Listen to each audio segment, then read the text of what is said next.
All right, story so far, what's happened? Well, some fairly heavy penetrations by the Soviets. Now, this is all done because I was cheating.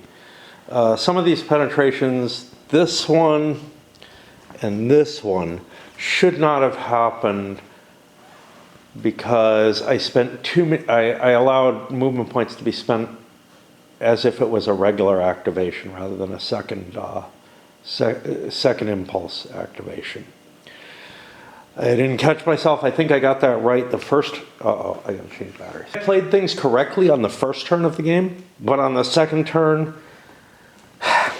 again, there's a lot of needly little tiny changes that, you know, just a bunch of, I'm going to call them special rules, but they're the basis of the game, right? The core of the game. But they're things that don't feel normal, and they're hard to remember. So stuff like, I've made a couple of issues that have helped the Warsaw Pact advance. They've gotten better advances than I've expected. However, playing the game wrong makes it easier for me to keep going. First of all, I'd have to just clean it up and say I've fucked up, you know, at this point, because I've gotten a couple of things big wrong. One was direct fire artillery. It still expends a friction point when it fires, which I didn't do until partway through this turn, and then screwing up the operations point cost. Basically, each hex costs an extra movement point in general when you're on the second impulse of any given turn.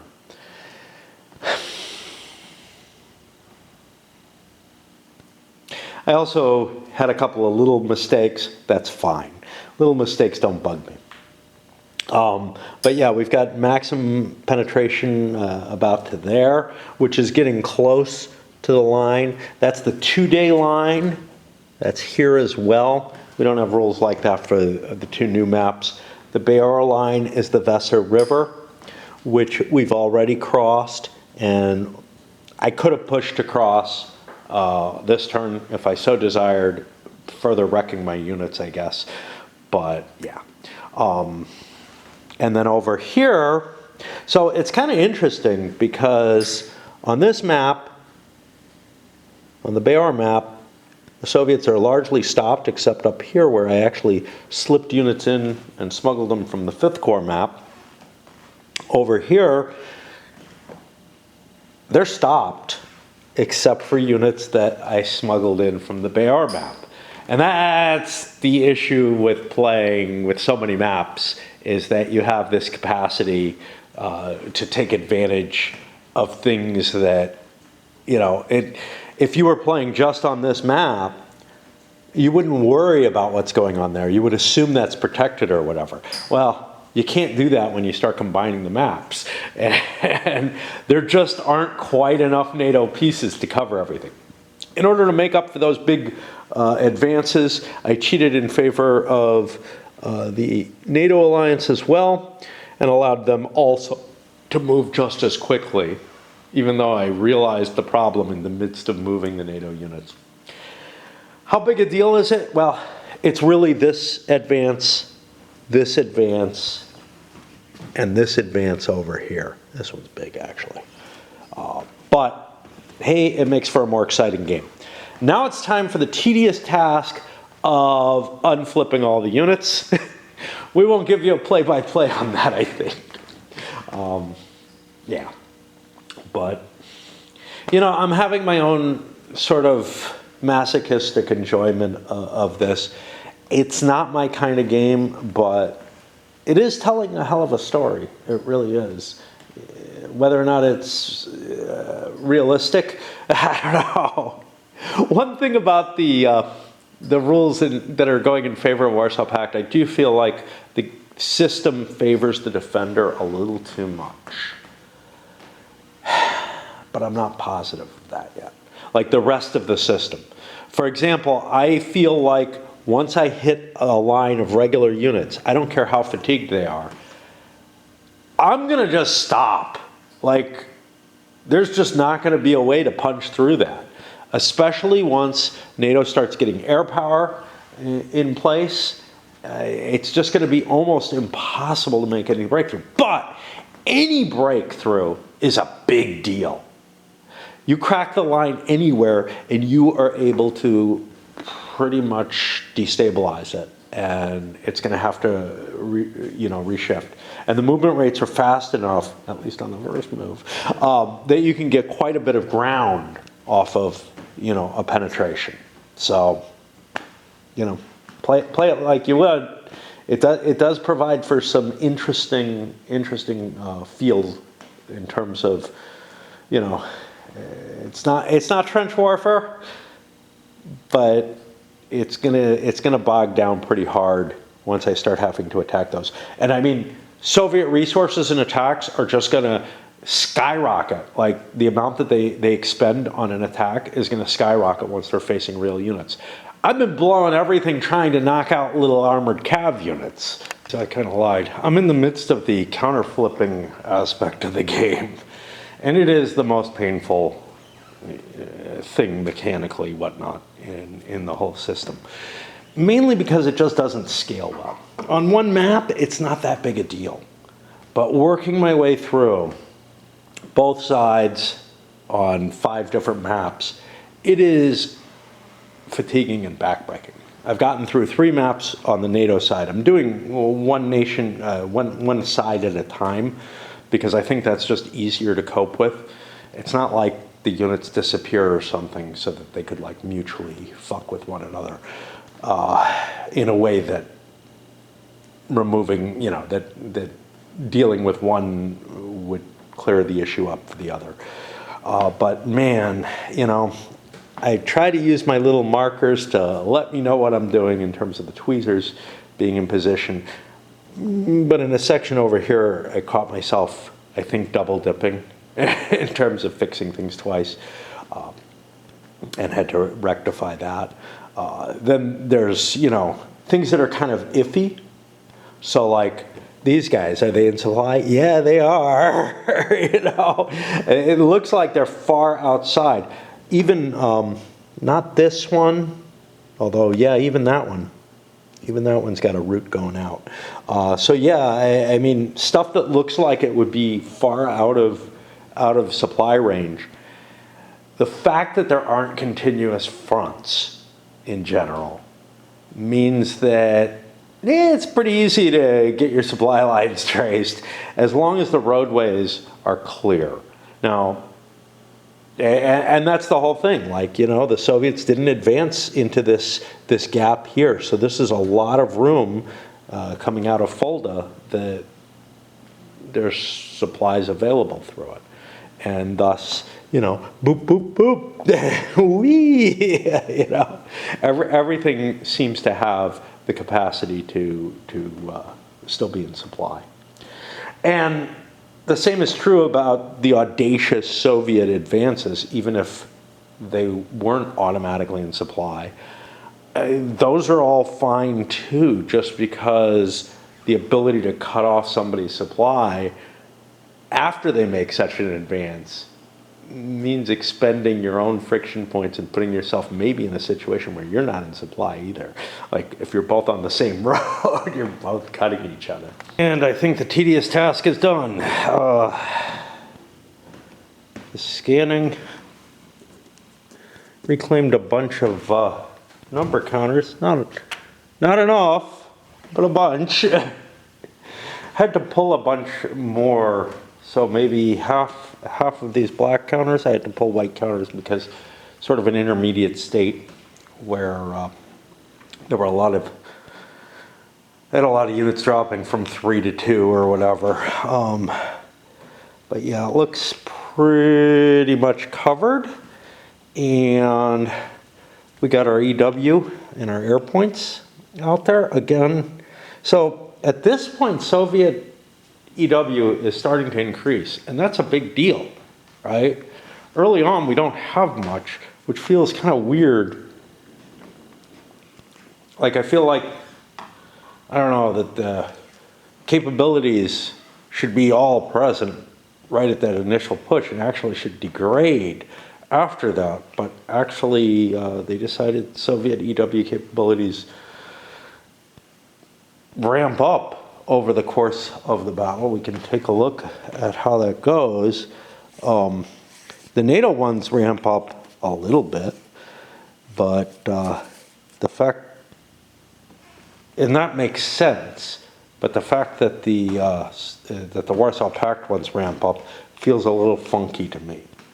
I'm going to need them more, but I'm not really convinced that any EW capability would be improved. If anything, I think that NATO's electronic countermeasures would start taking effect and cancel things out. But I don't know the capabilities at this point. I don't know the argument for why the Warsaw Pact wouldn't have theirs prepared yet.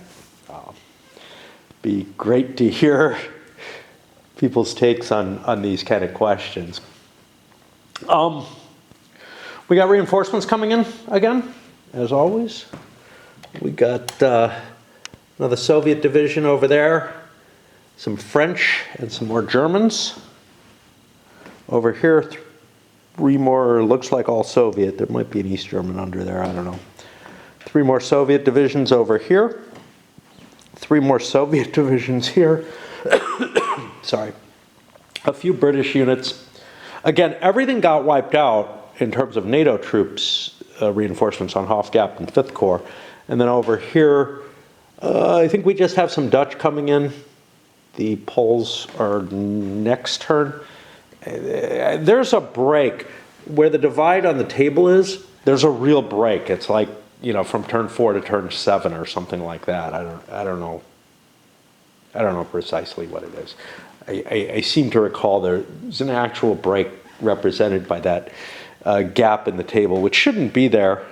It's just the table has drifted somehow.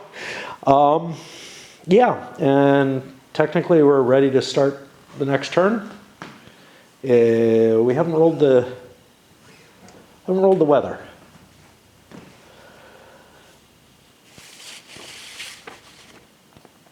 It says don't use game turn 1.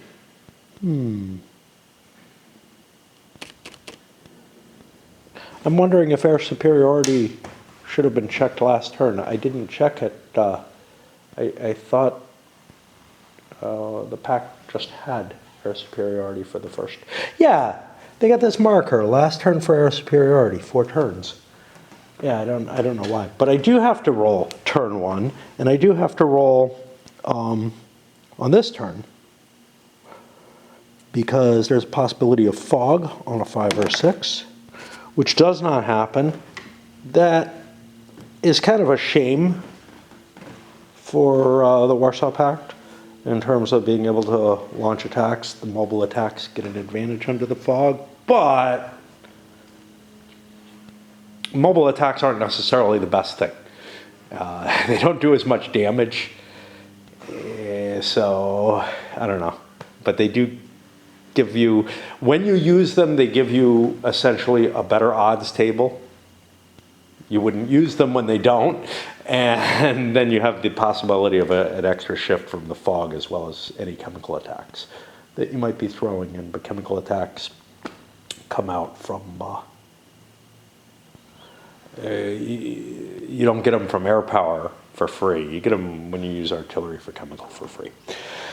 As I reiterate all kind of stuff we already know, and I know I'm going to walk away very soon. I feel kind of like that I have to keep speaking because it's a big deal that the turn has shifted and that I'm prepared for another turn and I'm ready to get started. I'm going to have to think about things like possible paradrops, at least on the early in the turn. Are there helicopters that I want to knock out? Shit like that. You know, there's guys like this. I'm not that worried about him. Germans aren't going to commit that helicopter for anything unless it's absolutely vital, because they will lose it. But a smaller 2 or 3 point helicopter on a defensive flyer yeah, you know, I might risk losing that. I don't want to lose that big 7-pointer all in one attack. Usually, so here's the thing. That 7-point helicopter is not terribly valuable. It's tremendously powerful. Like, if I throw it into a 1-point unit and make it an 8-point unit, I drop, like, you know, a 10-to-1 down to a 1-to-1 or whatever, which is just horrible for the attacker.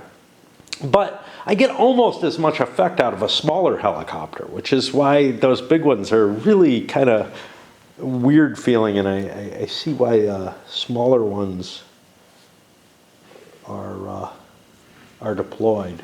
They have almost as much effect. Now on attack, that big 7 would be huge. Am I going to see an attack? I don't think so. I really don't feel like NATO's in a position to launch attacks. They made, you know, they did them to get rid of the paradrops. That's worth doing. But anything to try to, like, staunch these attacks, I just don't have the manpower to be able to launch an effective attack. Anyway, I'll plug this guy in and I guess play some raid or something. I don't know. All right, let's try to slip a little bit in before. I tried to nap, but didn't really succeed. Ended up just wasting time again. But raid is due to switch over in 20 minutes or so. I can get a map done in that time, I think. Wow. Part of the problem is the Warsaw Pact units are worn out. But another thing is, I think I just can't avoid trying to push through here. I've got a unit here that's pretty badly worn out, but these others are not so bad. And I think I can shift the checks here. I've got another division coming in, which I don't remember exactly where it comes in. It's somewhere on the road here, or near the road. And I could shoot that up. There isn't a hell of a lot here that I can afford not to bash my way forward with. But if I can get around these guys, I just think that's for the best. The Germans should have covered it. They didn't. A little bit of bypass and hit the artillery here. Maybe would have hit with one of these units. If not, however, I think I'm just going to let those guys relax a little bit. The artillery, the attack on the artillery unit failed. It's like mountain howitzers or something. Because of an EW failure, able to bring in an artillery defensive support on it. It was normal combat, so went from 1 strength point to 4 strength points. Took a hit on this Czech units. Not much I can do. I am beginning to bring that other division. It's a mechanized, I don't know, 48th mechanized. It's not guards, so into play there. Funny you didn't see this elsewhere because contact occurred quickly enough, but here, this is that column all spaced out along the way. Obviously not ideal. I'll leave that there instead of as far forward as I had it. Leave this here instead to give me better striking units. Because all spread out like that, none of them are going to be able to do shit. But yeah, didn't really obtain what I was thinking. Now, I can rev this thing up and burn again, but NATO gets its chance to go first. A couple more airborne units dropping in over here to take these helicopters and just knock them down so that they can't interfere. I've only got 2 more airborne units left, and I don't think I get any more as reinforcements. So this is kind of like my last chances. These are bigger units. This is kind of my last chance to knock out this capability.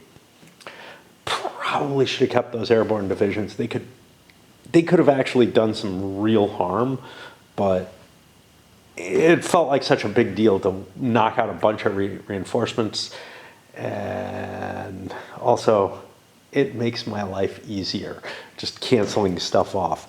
But those are absolutely key, because otherwise, even though I counter-batteried this, I'll have to deal with 2 of those damn 7-point helicopters sitting out there. You know, could I have gotten here? 2, 3, 4, 5. Let's go there, and let's say I landed here. Let's just get into better terrain to defend, because I mean, we're going to get rooted out, I'm assuming. You know? But that opens up the way for me to conduct offensive actions down here. Otherwise, they just get to say no. This one's perfectly healthy. This one has only 1 hit on it. They just get to say no to too many attacks. I'm not going to be able to knock them out permanently, though, and that's eventually the big no's start coming down, and there's nothing I can do about it except EW and hope for the best. I mean, it's not like you get hurt that badly. You take a couple friction points or something at worst. I think if we were playing with Voeller's optional rule on the air points, because I've had to attack this armored cav unit twice already, right? Spent an air point on each one. But I couldn't just get away spending an air point for the chemical warfare or whatever. My 8-to-1 odds there, those would get cut in half very easily by NATO just spending an air point on each one. And it really, the EW is not sufficient to allow you to overcome. If the enemy has air power, it's like the helicopters. It's like little helicopters or whatever.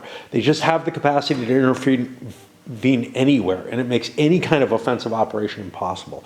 It's one reason I'm really glad I didn't undertake that particular option. In fact, I feel like most of the options probably degrade the game one way or another.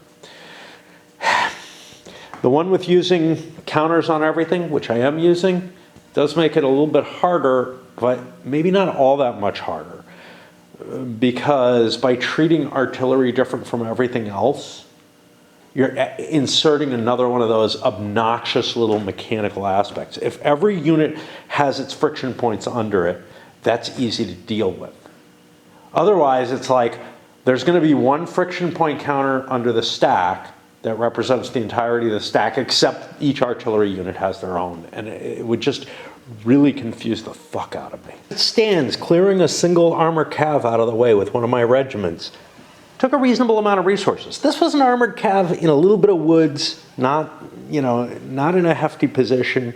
I had already taken out the artillery by counterfire on that. Fine. I want to do that anyway to be able to attack any of these. I had to land airborne units back there to prevent that. Fine. That's kind of necessary if I want to play on this map, but I'm running out of options on being able to tie that shit down.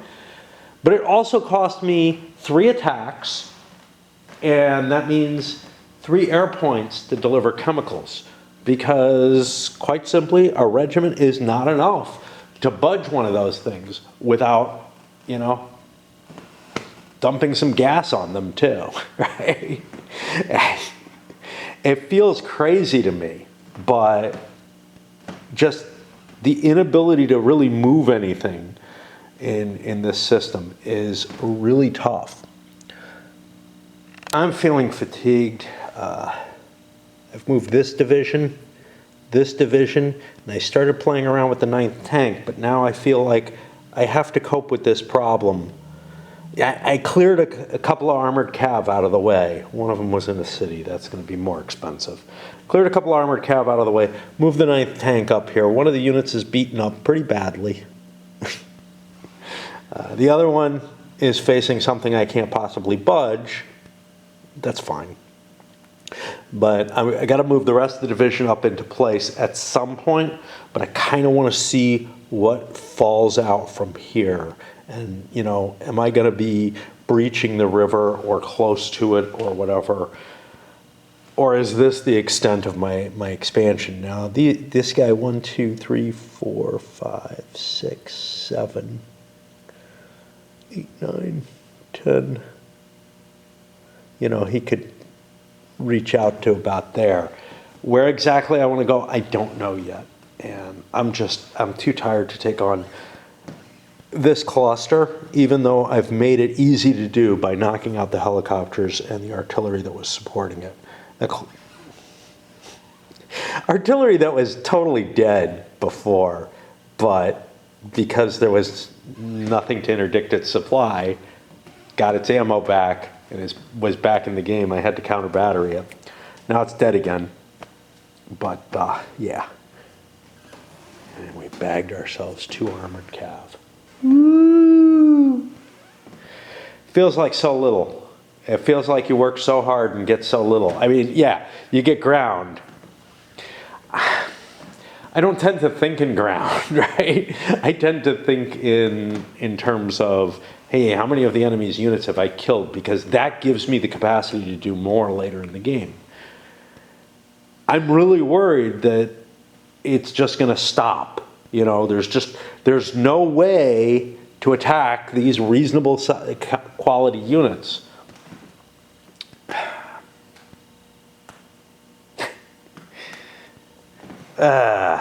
And if they're supported by artillery and everything, it gets just obnoxiously ugly. I mean, sure, I can park a bunch of stuff and do the multi-hex combat or whatever, but it's just really, really tough. Like taking out a battalion, taking on a battalion and forcing it to retreat. I don't think a division can do that in general. We've seen it happen in a couple of places, but in general, where there's terrain or there's any kind of fire support or anything like that, yeah, forget about it. Just forget about it. You're not budging them. Here it is, I guess Tuesday, and weird shit. First of all, Raid dropped an absolute immense amount of new content into play. And there's a lot going on at the same time as all this new stuff showed up. I'm like, I also woke up at a weird time, like at what would be a normal time. You know, it was daylight and everything when I woke up, which is kind of odd for me nowadays. But then the weather is supposedly mostly sunny right now, but I think it will get prettier as the day goes on, and I expect it won't rain. I don't know, because there's like wetness everywhere, so it's obviously rained at night or something. But it's maybe not as big a deal without the cart, like with just a backpack on me, but I can't wear a coat or anything easily. And I'm terrified of the idea of trying to haul stuff in my backpack. Like, it's been literally several years since I had that thing strapped to me, and there was only a very brief period where I was carrying most of the groceries in the backpack, and now I have to carry all of them in it. And, you know, I mean, we're talking, even if I cut it light, it's going to be like 100 pounds on my back, and I'm not in the best of shape anymore. And then yesterday, the guy about the branch that's there, he emailed me at like 1 p.m. or something. Hey, I can swing by. Well, I don't check my email. I'm kind of terrified of my email nowadays, as well as everything else. So I can like barely check it at night, you know. Part of why I'm terrified is that he'll contact me and set up another. Anyway, we set up he's gonna come by Wednesday maybe if he can. Well, okay. It would have maybe been available today, but I've absolutely got to get food. I'm too short. And I've got this worry that I'll blow it off due to my fears and whatnot, and then have to call him and say no and go out on a not so pretty day. It's not going to rain tomorrow supposedly, but it's going to be closer to rain than it is today. So anyway.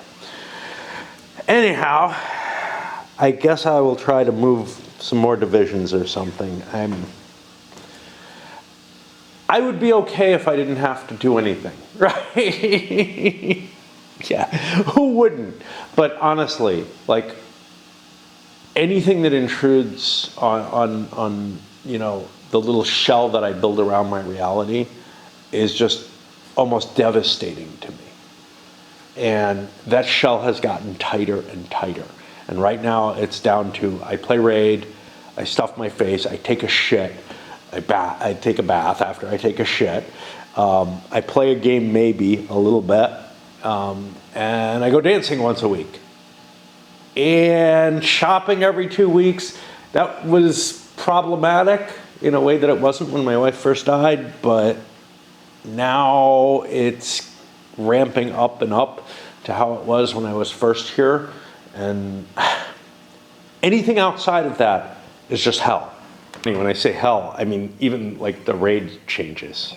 It's like, no, that disturbs the patterns that like I had calculated out and could cope with right now. Just to show you, I've got a regiment and artillery support, gas and smoke. So because I'm going to do a mobile attack, because this thing has a defensive strength of 5, but a mobile of 2. I smack into it with all of that. I don't have to worry about EW because I've canceled out that artillery. I've canceled out the helicopters. I get, you know, over on the 8-to-1 chart or whatever, I get a 0-2 that resolves to, I did a hit. That's the cost that I just paid on the direct fire artillery. The indirect fire artillery paid 2 hits, and both the direct fire and the regiment have taken a hit for just operating. Now, that operating, I get to do multiple attacks, but it's going to cost me 3 hits on my units to do a hit on this each time. And this thing can take 4. Utilizing helicopters, because it's a mobile attack, actually helped me a little bit in this. That way I can get 3 shots in instead of the 1 point from the artillery back here. Now, here's the thing. I had to move an engineer up here to be able to use this artillery. I've got a couple of artillery stacked here, but one of them's in the 9th tank. That can't get involved in this. So only this one can. 1, 2, 3, 4 can't reach. I've got other artillery, 1, 2, actually, these guys could, I'd have to move units out from under them. I can only move a unit out from under something before I make any of these attacks. Anyway, with the helicopter, I get the same result. Cost me a little bit less. It's cost me a hit on 2 of my artillery. Well, no, it's cost me the same amount. A hit on 2 of my artillery, a hit on 1 of my helicopters, and the ops points. I could be using air units for some of this. Not for the smoke, but I could use an air unit for the chemicals or for one of the points, but the helicopters are too good on points. So yeah, we just keep bashing our way through. This is what a real unit is like, you know? Okay, you know. How long can it stand and fight in the area? Yeah, it's not unreasonable. They can stand there for half a day or something before it breaks under the influence of a regiment. And that's why I say I don't know that I disagree with the model that's in play here.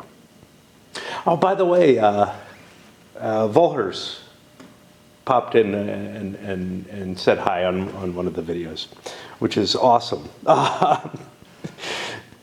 Because he's the one that made aligning the 2 edge maps possible, and all these poor counters that I made.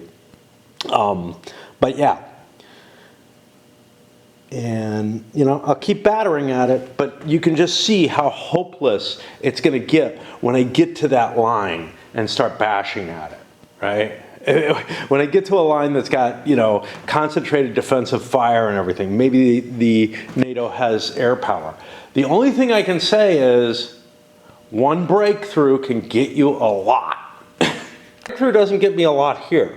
When I'm saying one breakthrough can get you a lot, I mean, like if I make a breakthrough on the main line or whatever and cut through, but I've already got a lot of forces over here. I can intervene over here if there's openings and gaps and whatever. I can move throughout all of them. I'm just trying to batter my way through here so this division can move at all, because I got tied down by moving up against this unit. Moving up against units, it prevents them from retreating, but it also puts you in a position where, yeah, now you're committed. And unless you have a lot of units adjacent, then you're not going to batter your way through. It's really easy though. I can, once I batter through this, I can cut through this and this relatively easily. I can bypass this and leave it behind me, no worries. With 4 attacks, 3 of them were against this thing to get it to move. Then I hit the artillery after my advance. I expended a reasonable amount of resources. I still don't have a clear path, but I'll be in a position where I have him surrounded. That'll make it a little easier. He's in about the same terrain. But I learned my lesson. The artillery recharges too easily. Have to wipe that out. Because if I can't cut off supply to the artillery, it will grow and get better. So that took me about, 10 minutes or so. Meanwhile, that guy's grabbing those leaves. I used to grab them and use them. I'm sure he's just cleaning them up because he doesn't like them being there. But I used to use them as crap for my hill. I'm fine, I didn't want to do the effort, but yeah. Anyway, that's basically I moved one. I moved one unit of the division as far as I'm concerned. Sure, there's another artillery here. This artillery is used up in involvement. Some helicopters were involved, and I did move the engineer to get the artillery clear so it could fire, because what happens with regular troops when they're near artillery when it fires, it hurts their ears, so they stop them from firing. Absolutely grueling fight to take this city of Cham, which was again defended by one of these battalion units. I lost another direct fire artillery that I had accompanying me. Again, 1 in 6 chance. By the way, that guy down there, he's hauling it over that way, so I think he's doing the same kind of thing that I'm doing. He's using it for some kind of compost or something. With the kind of yards that we have here, it doesn't make sense to let leaves just be swept up by the street cleaning. That makes me feel better, because I'm probably too lazy to do it. But yeah, I had to move some artillery around, I don't know. Mainly, I used up all my attack helicopters over here. I actually got them, they didn't get hurt, but they got overused. They're not gonna recover from that immediately. And now I finished off with an attack on here to kind of clear that out. But I mean, just clearing up this backline stuff is tough. Now, in the case of Cham, I had to get that out of the way for the road, but honestly, this guy's kind of blocking my road too, and totally raining on my parade. So I want to just. Oh, I had an extra shift on him. I had him surrounded. All right, I get a hip back at least. That's nice. The issue I'm having is with determining the designation of units. So. Well, this is CGF. This is a non-divisional unit. I could use anything. I've got this, I think, 15th Guard tank, some of which, no, this is like 18th Guard, but it's really hard to read those. And again, that's probably got more to do with my construction of the counters than anything else. But it's getting in my way and making it hard to cope. Yeah. And I really could use another division heading up this way. This looks strong. I don't really want to face that, but this looks like there's an opportunity, right? They're not across the river yet. And if I can just push a little harder, maybe I can cause something to happen. Although obviously, look, I've kind of reached the limits of my advance. for this impulse, and I'm not going, that NATO's going to have a chance to pull back if they so desire, or at least strengthen that position. There's enough information to get the Czechs moving forward. These units, yeah, they fired too much artillery already.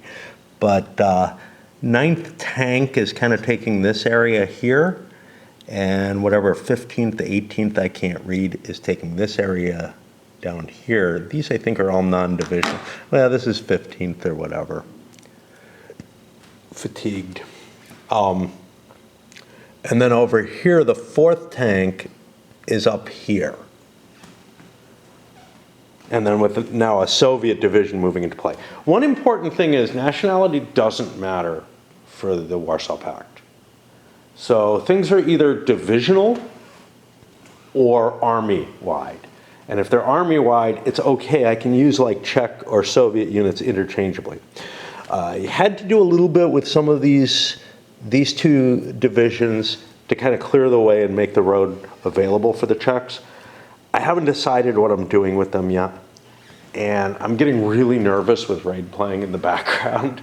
Not that anything is going wrong or anything. It's just like I feel like I have to be there or something. I don't know. So I'm going to pause for a bit. But yeah. And this is the problem. When I've got any raid to do, I'm in hell no matter what. Not biography here, but Jesus Christ. Partly sun, or mostly sunny was what they said initially today. It changed to partly cloudy. It's a dense cloud cover all day. It was fine. I hauled my pack, and I gotta say, it's very, very different from the cart in so many ways. It's been, I don't know, it's been 3 years since my wife died, and probably a year or two beyond that since I was relying on the pack for a full grocery deal. And it was, first of all, I walk a different route because there's things that restrict me, and emotionally it touched me in various ways. But anyway, because everything fucking does. But when I got home, taking the pack off, I mean, losing 100 pounds of live weight that you've carried up a hill, for an hour is fucking insane. I just almost passed out from how light I felt. Not lightheaded, just light. I was just like, oh my God. Anyway, I'm not going to play anything. I got to deal with raid issues. I had it playing all the time while I was gone, which is kind of cool. Because I feel no concern, it's not like when I'm playing the game and I feel a concern about, I need to check on this, I need to check on that. Fuck it, I just play it. I let it play. Unfortunately, I let it play too long, but I caught it well before it could have gotten to its worst. I programmed in 80 runs.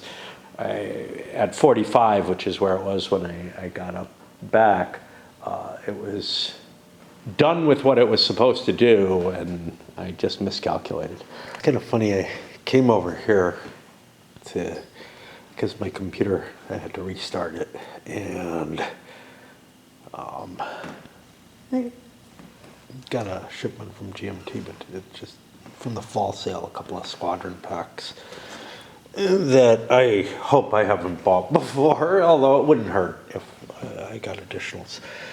More cards and whatnot, but for Down in Flames. But and I don't know if they'll work with Wild Blue Yonder, but I have some old Down in Flames stuff still. I'm looking at what's here, which is 2 divisions, and I'm really having a hard time coming up with anything that I can kind of do. First of all, the fact that they have similar looking numbers, and I have to tilt my glasses and work real hard to try to find anything. But I have to go through some nastiness. I've got an artillery piece here. I may just hold off on doing anything with these and move to another map. Chances are The 18th guard or 15th guard or something like that is up here already. I have a guard tank division, like the 18th guard tank, which I could cut up this way if I wanted to, or I could shoot it up this way. Either one is interesting. I'd kind of like to see what happens over in the hot gap. However, the level of like thinking involved in trying to figure out what the fuck I want to do is just too high for me to come in here and just, you know, fiddle around a little bit, especially with the lighting that I have right now. So screw it, I'll get back to raid. I came here because somebody posted something on YouTube that I feel needs to be addressed, which is that, hey, if you're not over on the furthest column as the Soviets, you might as well just kind of hang it up and forget about it. Look, first of all, that's not entirely true. Yeah, you really do want to get there to punch units the furthest you possibly can, but if that was the case, you know, A, it's completely against everything that wargamers kind of work towards, right? I mean, look, obviously, it's great when you can get on the top column on a table, but you should be able to operate in fairly high ranges on the table, and you are in this game. It's just it's a false statement. You would have to expend way too many resources to get to that top table, to that top column on the table, to be able to do things. And what we can see here, and granted, I've been cheating unintentionally, but the Soviet advances are not bad. Yeah, they've been able to gain a fair amount of ground, and I'm actually pretty impressed with how far they've gone. Again, though, maybe they shouldn't have been able to get this far because of the cheating that's been happening. But the whole concept that, like, oh, well, if you didn't make it to the 6-to-1 table, I mean, take a look at, like, you know, your earlier styles of games. But this game does require that you push it further in the odds chart than expectations would give. You know, normally when you think about things, you're like, I got a 3-to-1 attack, that's pretty good. You know, well, that's terrible in this without lots of modifications in there. And some of those modifications are simply making things more explicit than they otherwise would, like artillery support and stuff like that. That would maybe be factored in and abstracted away. But if you look at something like the OCS games,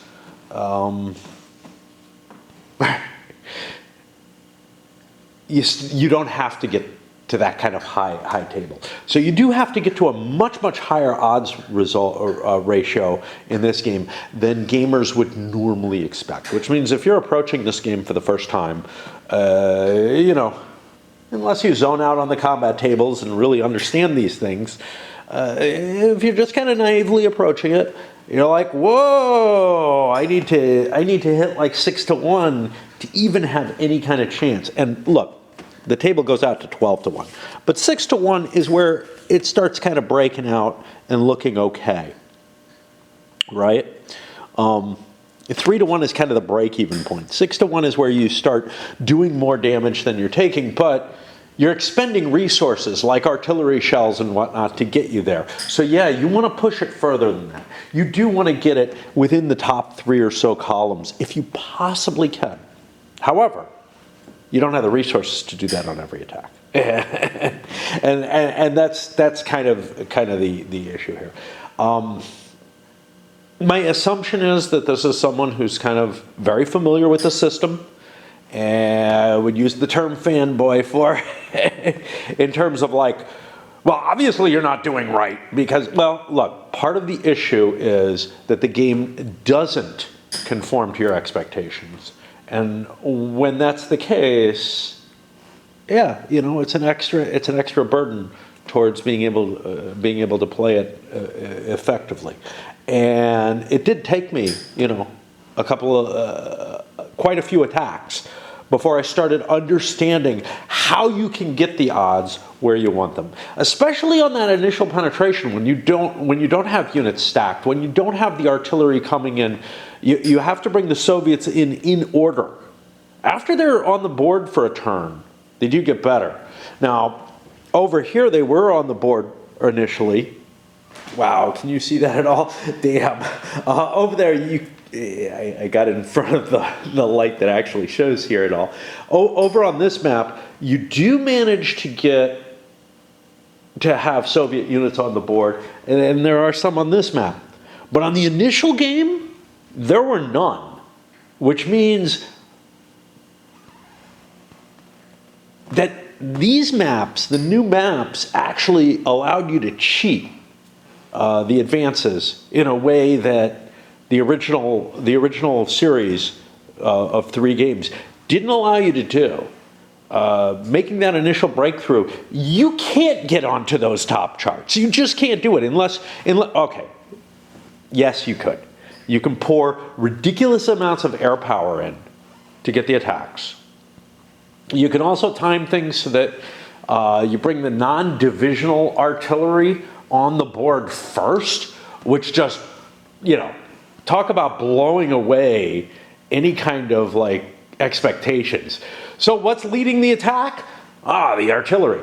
Too often that's happening in this game, and it's very, very disturbing to see. Right? It's like, wow, that's giving me a really wrongful impression of what's happening. Is like, yeah, let's charge the artillery up, get it in position and everything, and then we bring the infantry and the tanks up.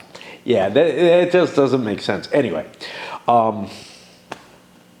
every game has its issues, but one of this game's issues is really that in order to do the attacks the way you want to do them, to be successful in the game, you have to do stuff that seems antithetical to both wargaming experiences and to common sense, or military knowledge, right? You're doing things that don't make sense, that don't fit patterns that we're used to. And yeah, sure, if you just grasp from the rules what you have to do and study the chart and see, wow, it really sucks if you don't get into ridiculous territory, you can figure this all out. Or you could play lots of games of it, or lots of turns or whatever, enough to get a feel for how you're supposed to do things. But in terms of being able to pick this game up and get an idea of how it goes from your experience of wargaming or from military knowledge, forget about it. It's abstracting away things that make it very, very difficult to approach the game. Abstracting away is too kind a term. It is lying about things, because there is no way that those Soviet divisions would be spearheaded by a bunch of artillery, and that's what actually has to happen, because they come in on the road one at a time, and the units that come in first are costing the units behind the movement points. There's nothing abstracted away about this. It's not like the artillery is moving at the same time and able to fire or whatever. No, it is actually coming on the board first, costing the units behind it movement points, and positioning itself as the front wave units to make the attacks. You can do that, but it's giving you a completely wrong view of what is happening, and it is actually having an impact on the game. So it's actually lying. It's not just something's being abstracted away. There's no hand-wavy way to argue what you should do in the game would actually historically happen. Well, historically. Any military projection would not support that happening. It is Wednesday, and it looks more like what yesterday was predicted to be. Anyway, back to the problem of these couple divisions. I feel a lot better at this point. It's morning, and I've gotten some raid, and it's time to at least get a little bit of this played. But mainly, the shopping trip just takes so much out of me that even mentally, I'm not really capable of doing much. Plus, there's the aching and all that. I still feel some of that, but I got to tell you, my hips are the biggest problem. Like, just all that weight settled down on my legs and hips. I was most worried about my knee. But let's get moving. Fresh thinking in place. This and this, I see why I had trouble. They're both too complicated to cope with right away until I see kind of what develops out here.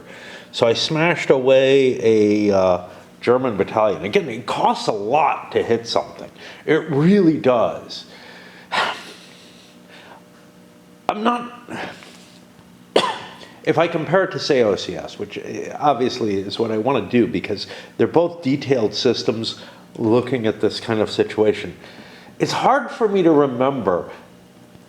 So if you want to make attacks in OCS, you really want artillery on your support. You want it for defense too, but that's another matter. Here you do as well, but I think the defensive artillery has more of an effect. But the cost in supply in OCS for using artillery is so high. Here, you take your cost in a number of different things. Because it's all the same currency, the friction points, the artillery spends its supplies as friction points, fine. And you can see my attack, that's what it took. That was all smoke and gas being fired. And I did a multi-unit attack to begin with, then followed up with a hasty attack. They were both hasties. Followed up with another hasty attack. At that point, this artillery was starting to look pretty bad, so I pulled it out of the combat. Like, it only has...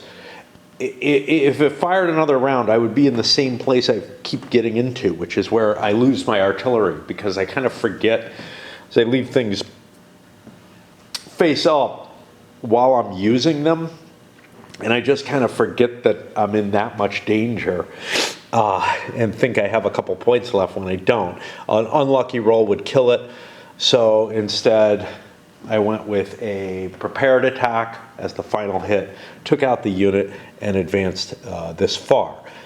But I don't feel like I'm in a terribly good position. However, I am trying to undermine these units, which then clarifies what I want to do over here. And that's kind of the whole flow of things. Over here, I don't have to worry. These guys are already at the front. If they can punch their way through, they're golden. And you know what? It looks like there's a nasty defect. Can I cross? Do I have enough ops points to cross? I don't know, we'll see.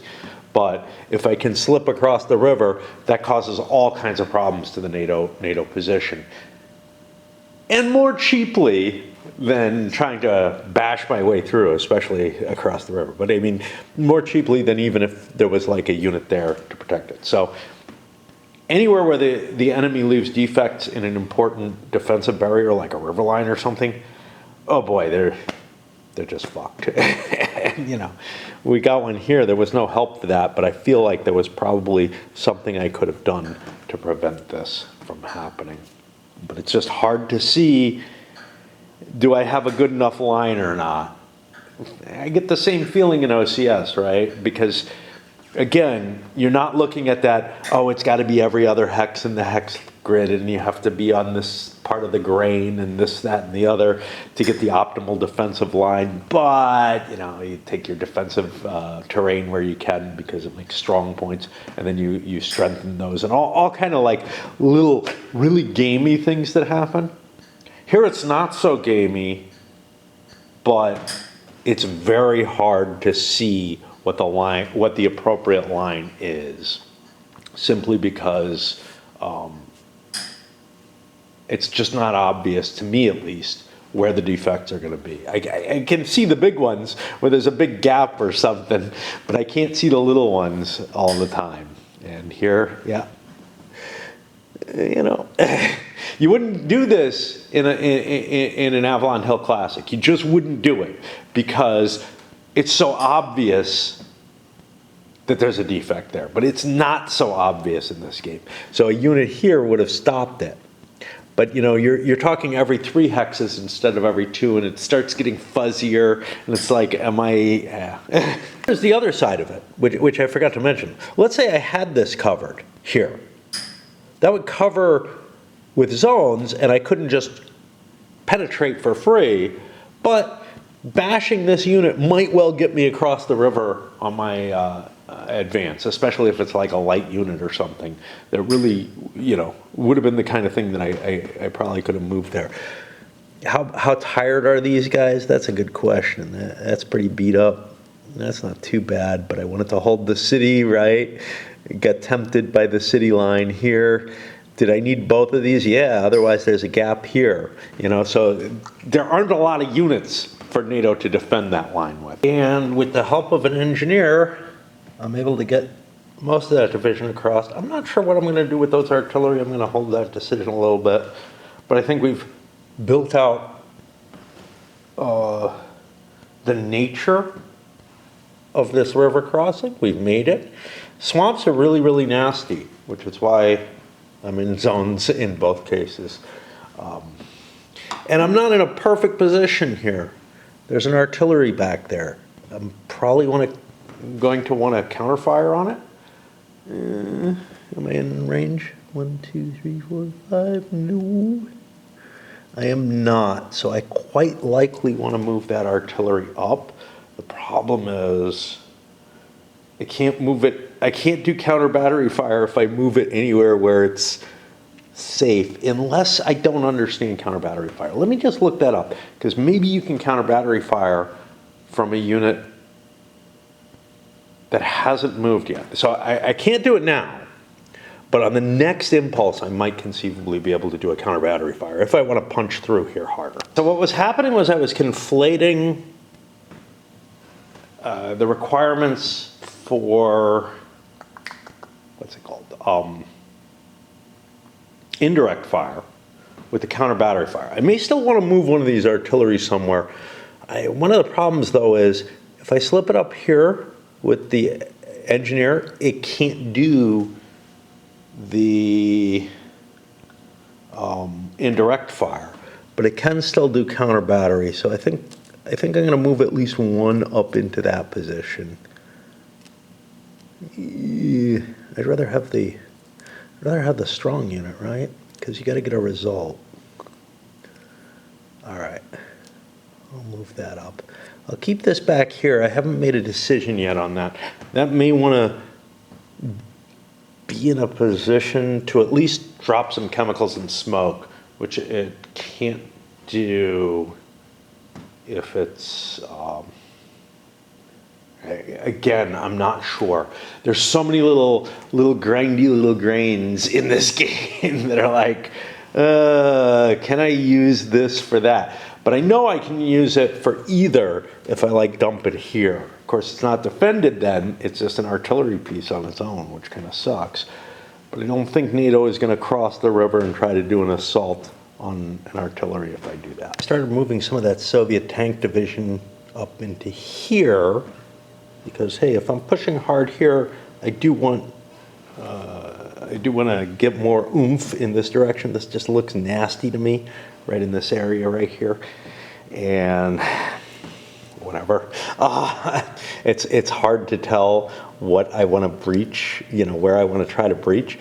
But I'm looking at this. Hey, this is a pretty good attack here, but there's an artillery back here. There was an artillery here that I had pinned down. Used a couple of EW. Almost made it to this guy. Busted that guy up pretty bad. Instead of chasing him, I ended up only making it to here. I think I'm going to actually chase him up into there, because then if he recovers, I'm still pinning him. But it doesn't do what I want it to do. I still got to try to bust through this, which means more EW chances. I did 2 prepared attacks against this thing and used up a lot of my resources. But it's just the cost of trying to get any terrain in this game is really, really high. And it's hard. I don't know that it's unrealistic. I really don't. It doesn't feel that bad, at least from the macro level. It and I will address Jason's issues. You know, I will reread them more carefully and address them.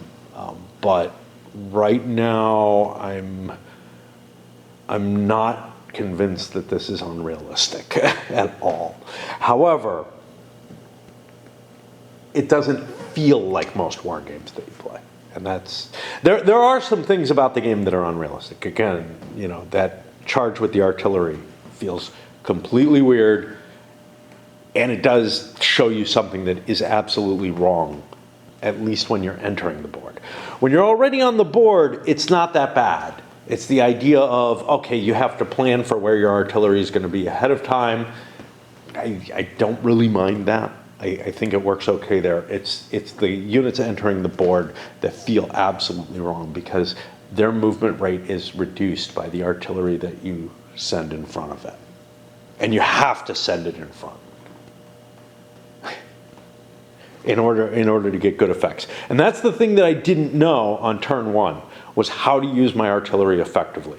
That's what really hindered my initial attacks. This time, went with a mobile attack again. Smoke, chemicals, helicopters, EW. Hey, I'm finally using the Hofgap map. Huge store of EW, right? But the EW failed. The artillery came in, and so all my effort was wasted. This unit is used up. I don't get the breakthrough. I may still be able to do something to get lucky with this unit. I did a prepared attack again. And sort of leaning towards those just to, like, I don't know. It gets you essentially an odds shift. Maybe a little better than an odds shift, because this row, it's going to be this row that you add compared to this row. So it's better than an odd shift in terms of what you gain and drop. So the prepared attacks are significantly better. However, it's really nice to have that extra movement. Certainly when I was hitting the armored cav, it made sense to be using the hasty attacks. But here, I feel like I need everything I can get to eke out, you know. So I ended up on the 6-to-1 table, right? And a bad die roll means I didn't do shit, yet expended a lot of effort, a lot of resources not doing shit. Had I not been 7-to-1 in the terrain, but had I not been here, I would have been, I don't remember what it was. I think it was starting at 7-to-1, 1, 2, 3, 4. I'd have been here, and that same die roll of 5 would have gotten me, I take a hit and do 2, which is an attritional kind of wash, essentially. Given everything I expended, I'm actually coming out behind, but I am putting more pressure on the very place where I want to break, as opposed to, hey, I'm just spending resources for the most part. But, EW on the follow-up, but it got a bad combat roll again, and essentially spent a fair amount of resources, a couple of air points this time, the EW. Obviously the artillery here, some artillery up here, in order to do what? To cause 1 hit on this. So my net effect of all of this, which is like 3 hits on this artillery, a hit on this just for being activated, the artillery was activated as well, 1, 2, 3, couple of air points, couple of EW points, all that to do 1 hit. And the odds weren't great, but they also could have gotten me somewhere. And you need to take your chances. At this point, there's nothing this division is going to be able to do to break through there, and that breakthrough would have been huge. But its lack isn't that terrible, although I now have this unit out of position, in an out of supply position. I'm okay next turn, and for the remainder of this turn if I choose to burn harder. But it is something I absolutely have to go save them, right? So see, I fucked up, and this has to do with my counters. This looks like one of the units of this division on this side. This is part of this. There's, this is a problem of my counters. I was having trouble finding this division, and I'm still having trouble finding it.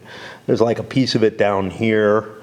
There's another piece somewhere in here, but there just didn't seem to be enough, and I'm like, whoa, where did it go? Well, I'm going to have to shift over, and that's going to cause issues. Not that this is particularly a location where I'm likely to cross. I mean, I'm basically just trying to hold the line here and create the breakage here, but it didn't happen this turn, and now I'm not in good shape because of it. This unit, he's not that big a deal. I can shift him over, but he's tired and everything, and he's going to end up out of position, basically. Okay, and now we finally, I think, almost finished the North German, the Donau front map, while doing some of Hofgap over here. We have gotten most of this 15, 18, whatever guard tank into place over here. This is the one unit that's not. These guys have managed to cross the river. You know, this isn't as terrible as it might seem because it's not the only river line. There's another river line here, but this would have been a nice line to try to hold. And now it's been degraded. I may still try to defend that line, but I really ought to be getting some second line up here. And that's going to be tough to do because, I mean, you can see I've got some density here that maybe I can shift over, but I got to cover this as well. So the map's having a hard time holding together in terms of the front for the NATO units. I can certainly pull these guys out and back, and that'll help cover this. Of course, that'll free this guy up, but he may not be my biggest concern. Right now, he looks like he's in a terrible place behind the lines, but it may be okay to keep him there. It may be okay to pull back. I'm not sure. The main thing is this unit and this unit, I kind of want to get out of, and this unit, I kind of want to get out of here. I just want to give up that ground, which means I probably need to fall back a little bit, but I can still keep him behind lines. And these guys can maybe become the second line over here. You know, just thinking to myself. The only thing I have left on the Donau front that I want to move is this engineer, and I don't know what the fuck to do with them. They're useful in reducing city hexes. I got an engineer over here in that general area. I've got engineers over here, so I think I'll send him in this direction, but I really don't have a goal for him. There are a lot of extra engineers in the Volhers scenario. Basically, there were none on these two maps for the new system, and they're very useful in the original game, but there are actually more of them present than the original game gave. And they're very important on any kind of, for attacking cities, for attacking across rivers. They're really, really vital. And for moving across rivers. Moving across rivers is kind of funny. It's only one extra movement point if you've got an engineer hooked up with it. Okay, great. They're able to do bridging and whatnot. Regular units, NATO pays 5 extra. The engineer doesn't add 1 to that. It's +1 instead. And Warsaw Pact only adds 3, so they must have better bridging capabilities, which makes sense. They're in the offensive stance. NATO wasn't going to launch an attack into East Germany or whatever, or Poland. But what really shocked me was the high movement point cost for the marsh of 7. It basically made this crossing peculiar. There was some crossing that was really peculiar over here. I had to move into these hexes instead of the marsh. Now, Here, there's like a little roadway or whatever. But yeah, it's pretty weird. All right, I'm going to break for a while, just because this game takes so damn much out of me to do, just a little sector of the map. Moving another division, or more elements of the 19th division here that I found, and a couple of units managed to push a self-propelled gun around.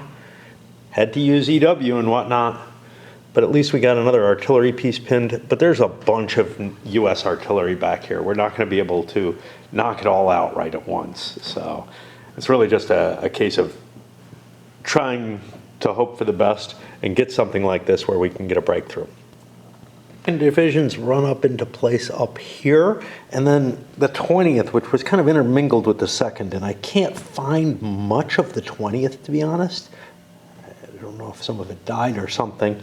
Some of it's back here, some of it's back here. I got one of them way up here, but that's like half a division. I don't know where the other half is. I just have no idea. Well, no, let's see. It's a mechanized as opposed to a tank, so it should have, there should be one more unit kicking around somewhere that I don't find. And then I have some artillery, but I actually don't have all the artillery sitting within view either. And I don't know what's up. Oh, there it is. There we go. Okay.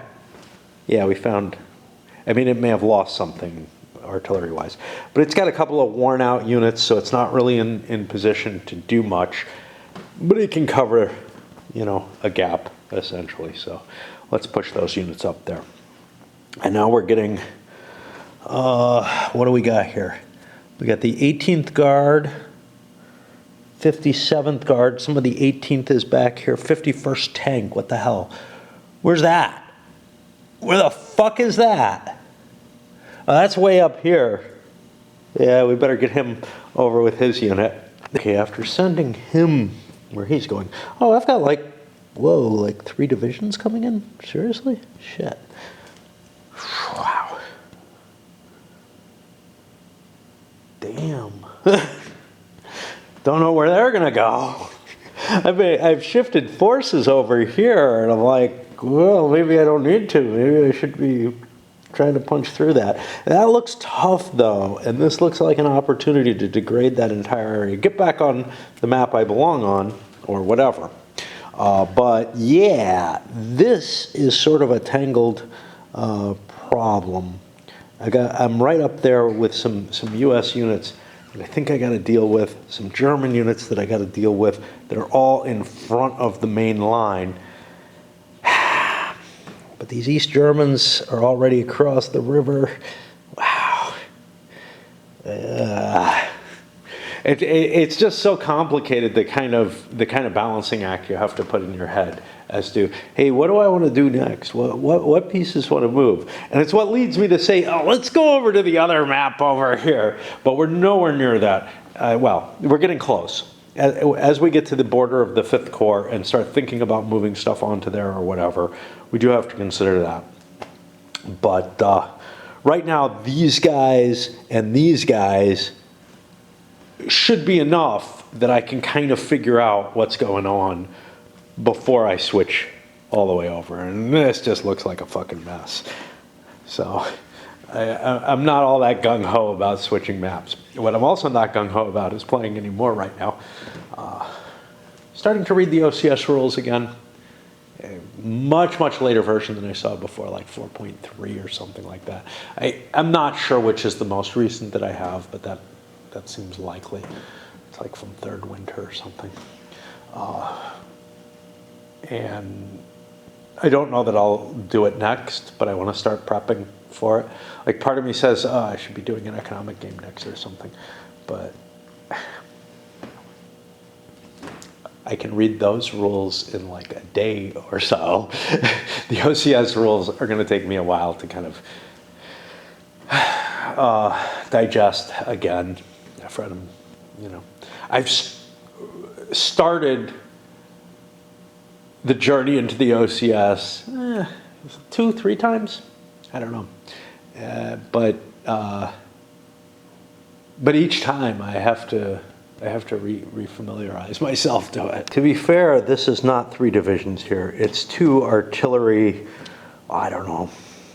Those are brigades, so I mean they may be divisions, but they're artillery divisions as opposed to, and therefore non-divisional artillery, and then just 1 mechanized division, which is a lot easier for me to fill in with because I don't have a hell of a lot of, I just don't have the room for 3 more infantry divisions. But the extra artillery is well desired because I'm starting to lose artillery, and also the stuff that I'm not losing is needing to recover. So are the divisions though, so whatever. Over here though, looks like I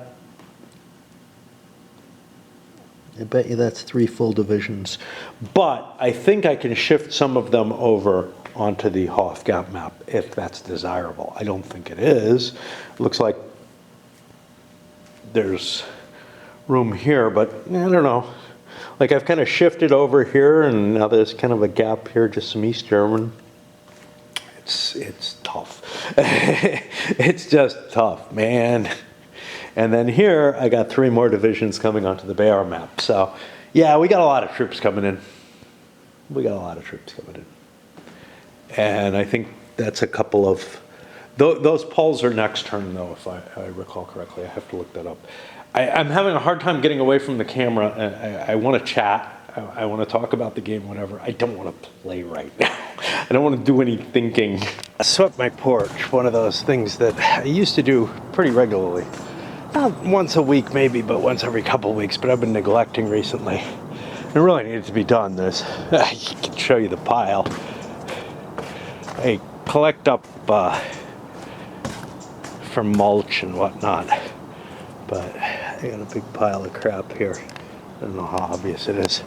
But while I was out here, I noticed something pretty damn interesting, which is the view of the game from here, which is one, you know, it's intriguing to see the game from different angles. Now, I think I may have shown it to you. I know I go back here between the window and the game, but there's not a lot of space. And it's just kind of neat to see it from this angle. I don't know. It's just me. We can take a peek at it from this angle too. Getting the full length. We could get that from over near the stove, but I don't do that ever. Any bit of exercise along with looking at the game convinced me, not the exercise of walking on my porch, but of sweeping it, which quite a heavy load of stuff in the end. And my back's not happy anyway. Led me to say, hey, I can do a few more. So this probably doesn't want to keep attacking. Although there are advantages to doing so before NATO gets into place, so if I might want to. However, 1, 2, 3, 4, 5. Ha ha ha. Any helicopters? Get this one out here. That's got a point, but it could easily be destroyed by an attack. I might end up dropping an airborne down there to pin it, but it seems like kind of a waste.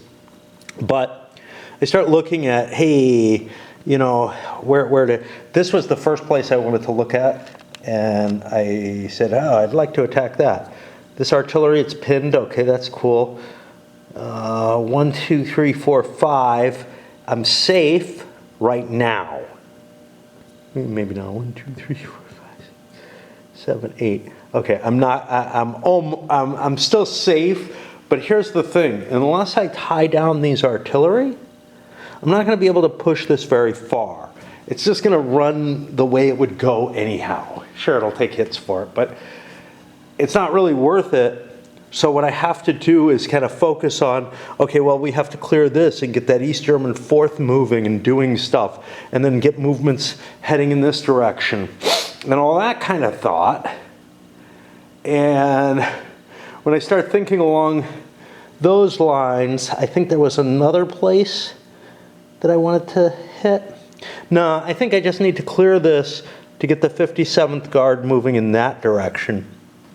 I'll make sure that's not the unit that I sent this way. Yeah, this is all 57th guard here.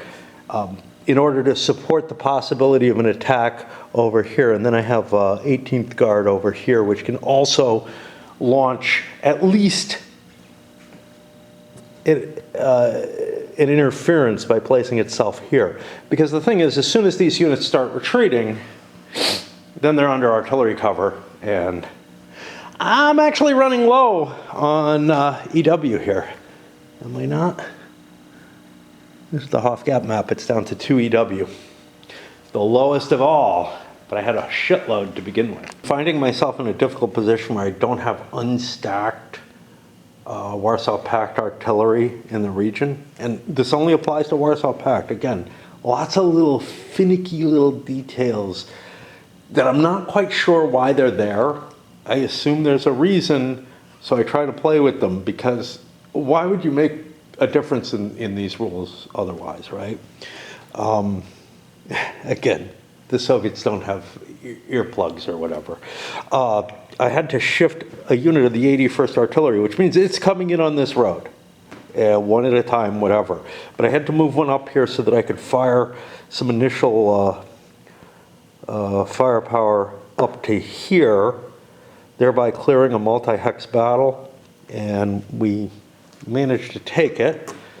Again, you know, committing resources in sequential order so that you can get the kind of grip and a breakthrough that you want. Most games don't allow this kind of activity. Korean War does. Some games allow it through overrun type capabilities, where if you're facing really weak units, yeah, you can brush them aside this way. But this game uses a pulsed movement within an I go, you go framework, in the sense that, like, all the Soviet units get to move, nobody gets to react or anything to it, but they can create their own breakthroughs that way. It's an interesting feel. It's a flavor that just doesn't exist in many other games. I'm sure some of you have experienced some that have this kind of technique, which is an advantage to the attacker. There's no question of that. And it, again, may be part of why this combat table is not very friendly seeming. Because you can keep battering a unit and knock it out of your way and then clear your way so that you can get that breakthrough and position yourself using maneuver in a way that's abstracted more in other games. But something is being abstracted, which is that there's no reactive movement going on to counter you. Compare that to something like Flashpoint Golan, which uses a full pulsing system, right? Where you might be able to move a significant number of your units and achieve a breakthrough through them, but your opponent will get an opportunity to react to that before the rest of your army is able to operate. So I don't remember what it had. Did it have?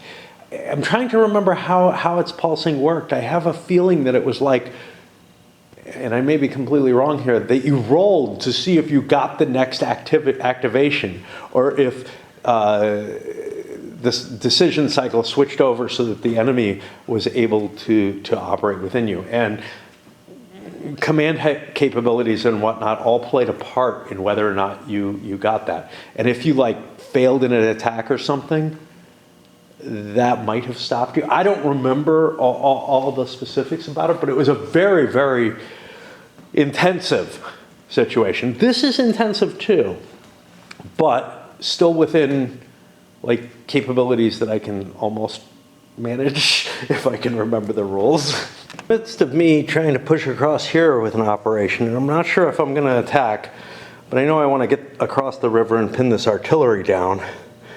And I don't think I can. I can't get this artillery unless I move this. There's just an armored cav there. Guy came and helped me get that branch off. Actually, he did the work entirely. But he did it exactly how I was trying to do it. He just had a little bit more guts in terms of, yeah, it's not going to break anything if I do this. Kind of like a, but yeah, he helped control the fall, which was pretty cool. And yeah, so that's all taken care of. One worry down. I just gotta, grow my teeth back or something. Well, the EW worked, but a hasty attack against this didn't do much, and I am now out of EW over on this map, which is a problem because I have basically no way to engage these. Now, I can put myself into position for attacks next turn, but the key thing is I don't have a way to cancel this guy out. Or this guy, 1, 2, 3, 4, 5, but he's kind of safe, like he's not really in my way right now, and conceivably with a lot of movement I could actually get to him. I don't think I have an actual unit there. I think I just have artillery there to support, but and this isn't going to be able to break through, although I could push 18th Guard across the river again to just try to put more and more pressure on this position.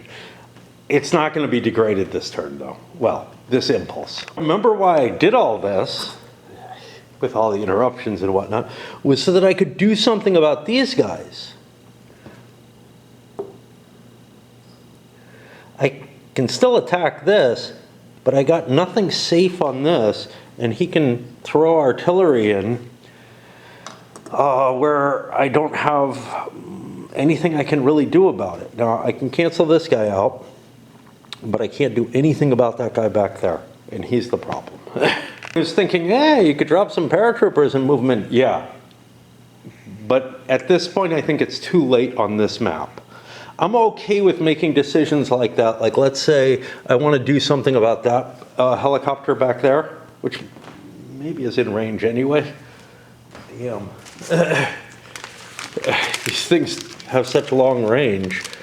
I really should have a thick one, a bigger piece, but let's get an estimate. No, that's not going to be in range of this map right now.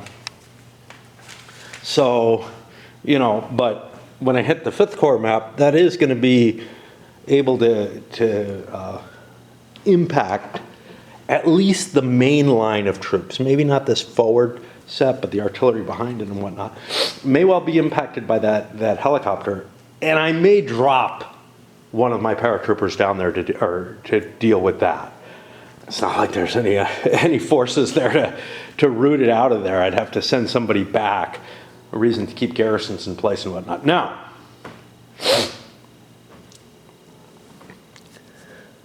territorial units and whatnot could be here and could be protecting it, which, again, I didn't want to play with that complexity, but whatever. But yeah, it's a oh, whoa. Jeez. Yeah, it's worse than I thought. I got one here. I wasn't aware of this guy, but this guy is well enough defended that, like, yeah, I could just knock him out for the turn with a paradrop, but I couldn't do anything too significant.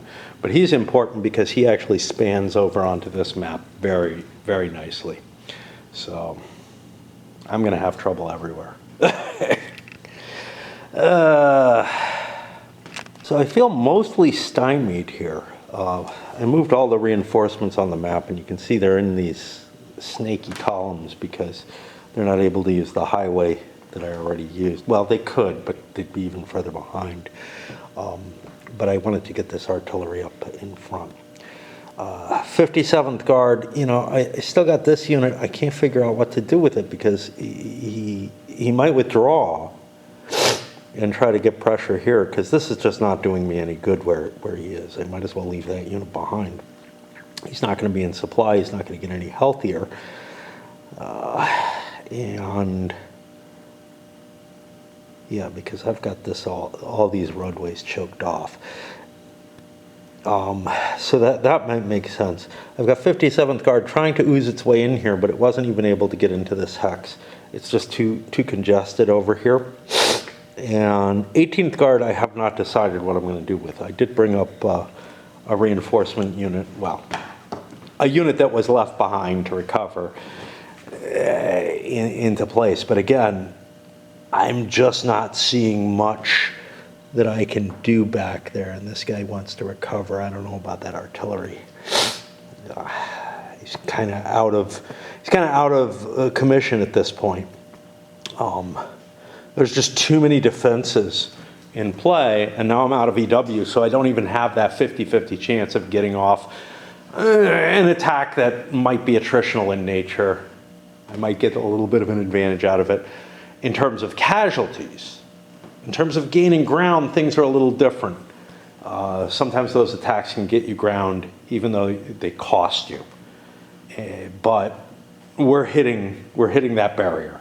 We're hitting that barrier where I'm like, oh boy, do I need nukes to go on? There's no penalty to using nukes in this game, but they're an optional rule. And again, I just don't feel like the Soviet doctrine would say, yeah, we hit the river line and our troops have stalled and we're not suffering major reverses that are threatening, the pact itself. So the conservative nature of Soviet leadership of the era would just not have been willing to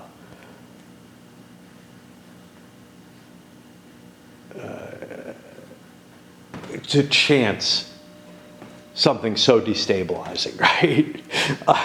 It's kind of funny when you think about the term. So conservative and liberal are often like paired against each other. Liberal is a specific ideology. And it's not the one that modern day liberals really follow. It's like,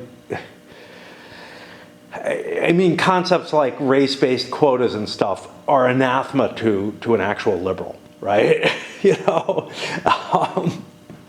Or at least to like a 19th century liberal. But honestly, they're not. The United States is a liberal country, and the question is in what way. But conservatives are about retaining the traditions.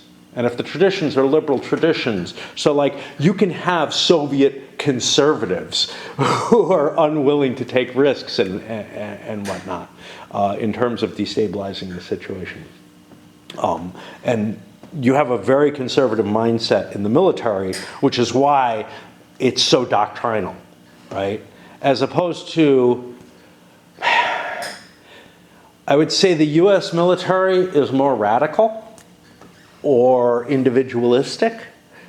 It's really hard to, it's not like it's just a term against conservative, but the conservative tendency has an unwillingness to sort of deviate from the book. And what is the opposite to that? Is that a radical? Perhaps. And so that's kind of what I see. And the modern day situation is really weird because I would say the Democratic Party is the conservative party at this point, and the Republican Party is a radical reactionary party trying to throw things back into an era where things made more sense to them or whatever. I'm trying not to be, what is the term there? I'm trying not to let my biases show. I mean, reactionary sounds like a negative term, but it shouldn't, right? If what was past is what was perfect or what was better, trying to roll back the changes is not unreasonable. But conservative is as opposed to radical, right? So you can be a radical reactionary, which is, I think, what we're facing right now, and have been for a while, honestly, as opposed to a radical progressive, because I would say the reactionary is the opposite of progressive. Always interested in words more than anything else, right? Anyway, this is why these videos take so long. It's not because I'm playing a big game. It is because I have been focusing in more, but I have to throw a bunch of my meanderings in. To follow up on that thought, reactionism and progressivism are both deviations from conservatism. Conservatism is to retain the situation as it was. So, you know, at some point or another, you're like, oh, we're just holding the line or whatever. Yeah, but if the line's already past you, if things have gone to where you have to take sort of extreme actions or have to change the nature of the way the systems work in order to roll things back in the reactionary system. Oh, I got a deer over here. Then you have gone into radical reactionaryism. Progressivism, both reactionary and progressive actions are deviations from the conservative bent. The conservative bent is to retain things as they are, right?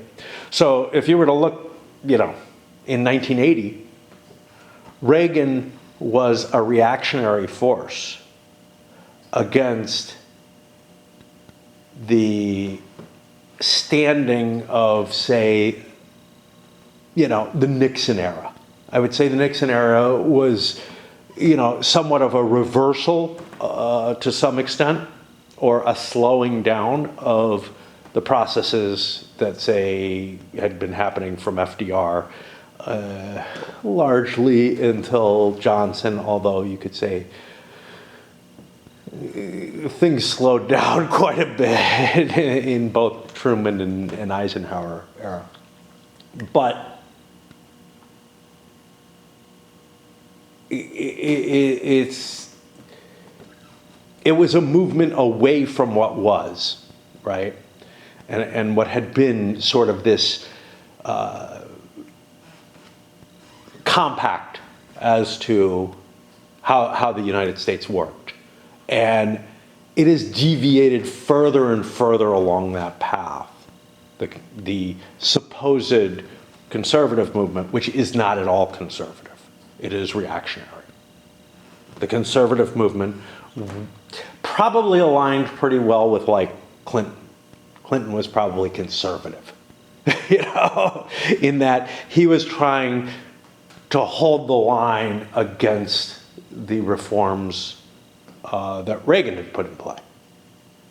Any kind of reform is anti-conservative by its very nature. All that babbling I ended up posting on Facebook in a clearer format, expressing all the terms, as I think they should be taken, because they end up blurring together. But anyway, beyond that, I've moved everything on the Hofgap board, I think, that I'm going to move. I've got an engineer here. Jeez. I could have saved myself a couple of moves with this guy. Let's get him out of here. I don't know where he's going to go, but because he might end up going here for the river crossing, or he might go up here. This guy chased that artillery down. I spent several air points to do so. Chased him up to here and then ran down to support a potential attack across the river there. This guy's cutting, actually a bit fatigued, but I need to get the ground back here and get more forces across. Just try to degrade this this river defense line as much as possible. I've got one more turn after this one where I'm in full automatic supply, and you know, if I can get that breach and this breach, you know, expanded a little bit, we've basically knocked NATO out of all of the good defensible terrain. Sure, there's some woods and whatever that is, broken, what it's called, broken, present out there. And of course, there's a little bit of city up here at Wurzburg and Nuremberg, but, you know, we get the terrain. And realize, this is where we had to get by the end of day 2. Well, we're well past that, right? It seems kind of weird when you're coming in off here that you just have to get to there.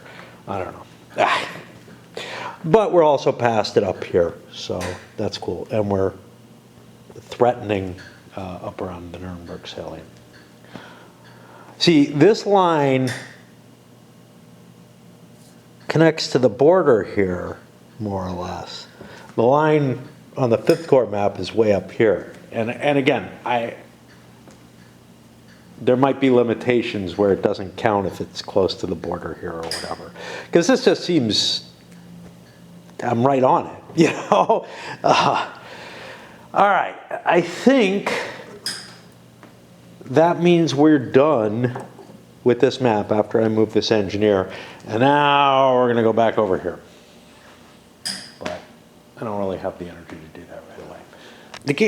This is just a couple of thoughts that I had as I started sitting down, thinking about starting to face OCS, right? One is that the game has gotten harder to play. Just as a matter of, there's just so many competing artillery, et cetera. The attacks are getting more and more complex and more difficult to arrange. And my understanding of the game has improved, I think, which means that I can't just do things naively the way I did and fuck up all over the place. I have to actually put some significant thought. So each division is costing more and more to move each time. I didn't expect that. I thought it would get easier. It hasn't. The other is, I'm not sure I want to face this map next. I'm looking at it, and it's pretty nasty all along here. Yeah, there's a little bit of a possible opening here, but I don't really have a lot of mobility going through that.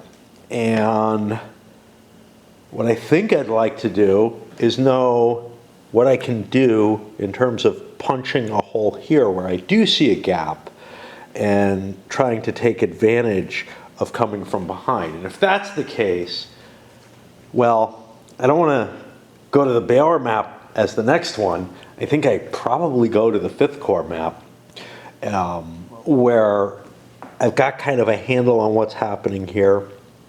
We've got a lot of ground. Yeah, things look lighter here, you know, in terms of where I want to strike. Now, one thing that's of interest is that this is really kind of nasty terrain. And I don't know, the 79th Guard, I think, shifted over this way, but I'm beginning to think it maybe wants to go back this way, since I already have a breach here, and try to push this more and go around. Yeah, big thoughts. Do I have the oomph for that one division to do that? I don't know. I doubt it. But. And then God knows, because this again is, it's just like the map, you know, the big breakthrough here on the Hoff Gap map, named after Hoff, has allowed a lot of expansion. And down here on Donau Front, that map is so open that I see a lot of room to expand and to take more territory there. This one is sort of midway. I'm getting closer to being able to break through into the yummies of Frankfurt or whatever, which, you know, certainly would degrade the NATO victory conditions, but also, well, things get nasty here again, so it's just this little valley here That's kind of nice. The Bayar map just looks kind of hideous to fight on. A lot of mountains and everything. This one's not so bad. I got to be careful between the swamps and these demi-swamps, or whatever the fuck they are. Right now they're solid ground as far as I can tell, because that is what they were recorded as here. In the terrain effects chart, as far as I can tell. They're that high water stuff. What I think they are is, in certain seasons, they all become swamp as well, which would just be nasty, because swamps are really, really hideous to move through. And that would make any attack through here almost impossible. But there's not that much actual marsh. Quite a bit up here, but if we avoid that, we're okay. The problem, of course, is Hamburg. Taking this is impossible. The river line, we're barely across it. I kind of feel like I'm relying on the Bayar map to save my ass here. And the Bayar map has its own problems. But you know, if we can get a breakthrough here, some of it can come this way and open stuff up. Some of it can go up this way and threaten the Bayar map again, because there's not much up here. But there's a lot of Dutch coming. He's doing something, because I can't walk away. So I look at the 79th Guard here, and that was not in good shape.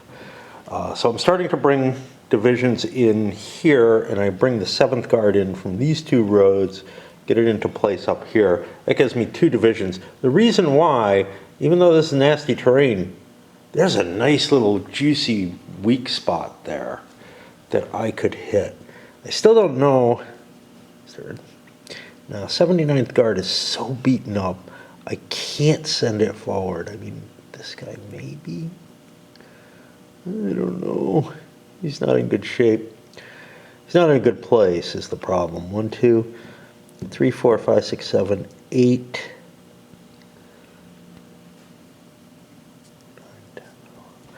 Get him up to there, that doesn't help me. Yeah, I mean, if I could have launched an attack, I would have thought about it. But otherwise, I want this thing to recover. I may move that artillery forward, but, and then, I don't know, I don't know where the other divisions are coming in and what they're doing, but I immediately saw, yeah, I want to pump a division through there. Down, the next thing I see, the 11th East Germans, they need a rest. This is not part of them. But I got one unit that's available and could do something. It's sitting right next to a well-defended armored cav that's not in a great location. Unless I throw this in, I'm not going to get great odds. Now, I got the artillery knocked out here. There's an attack helicopter back here that could play if I so desired. That may not be an important enough piece to risk an attack helicopter for. But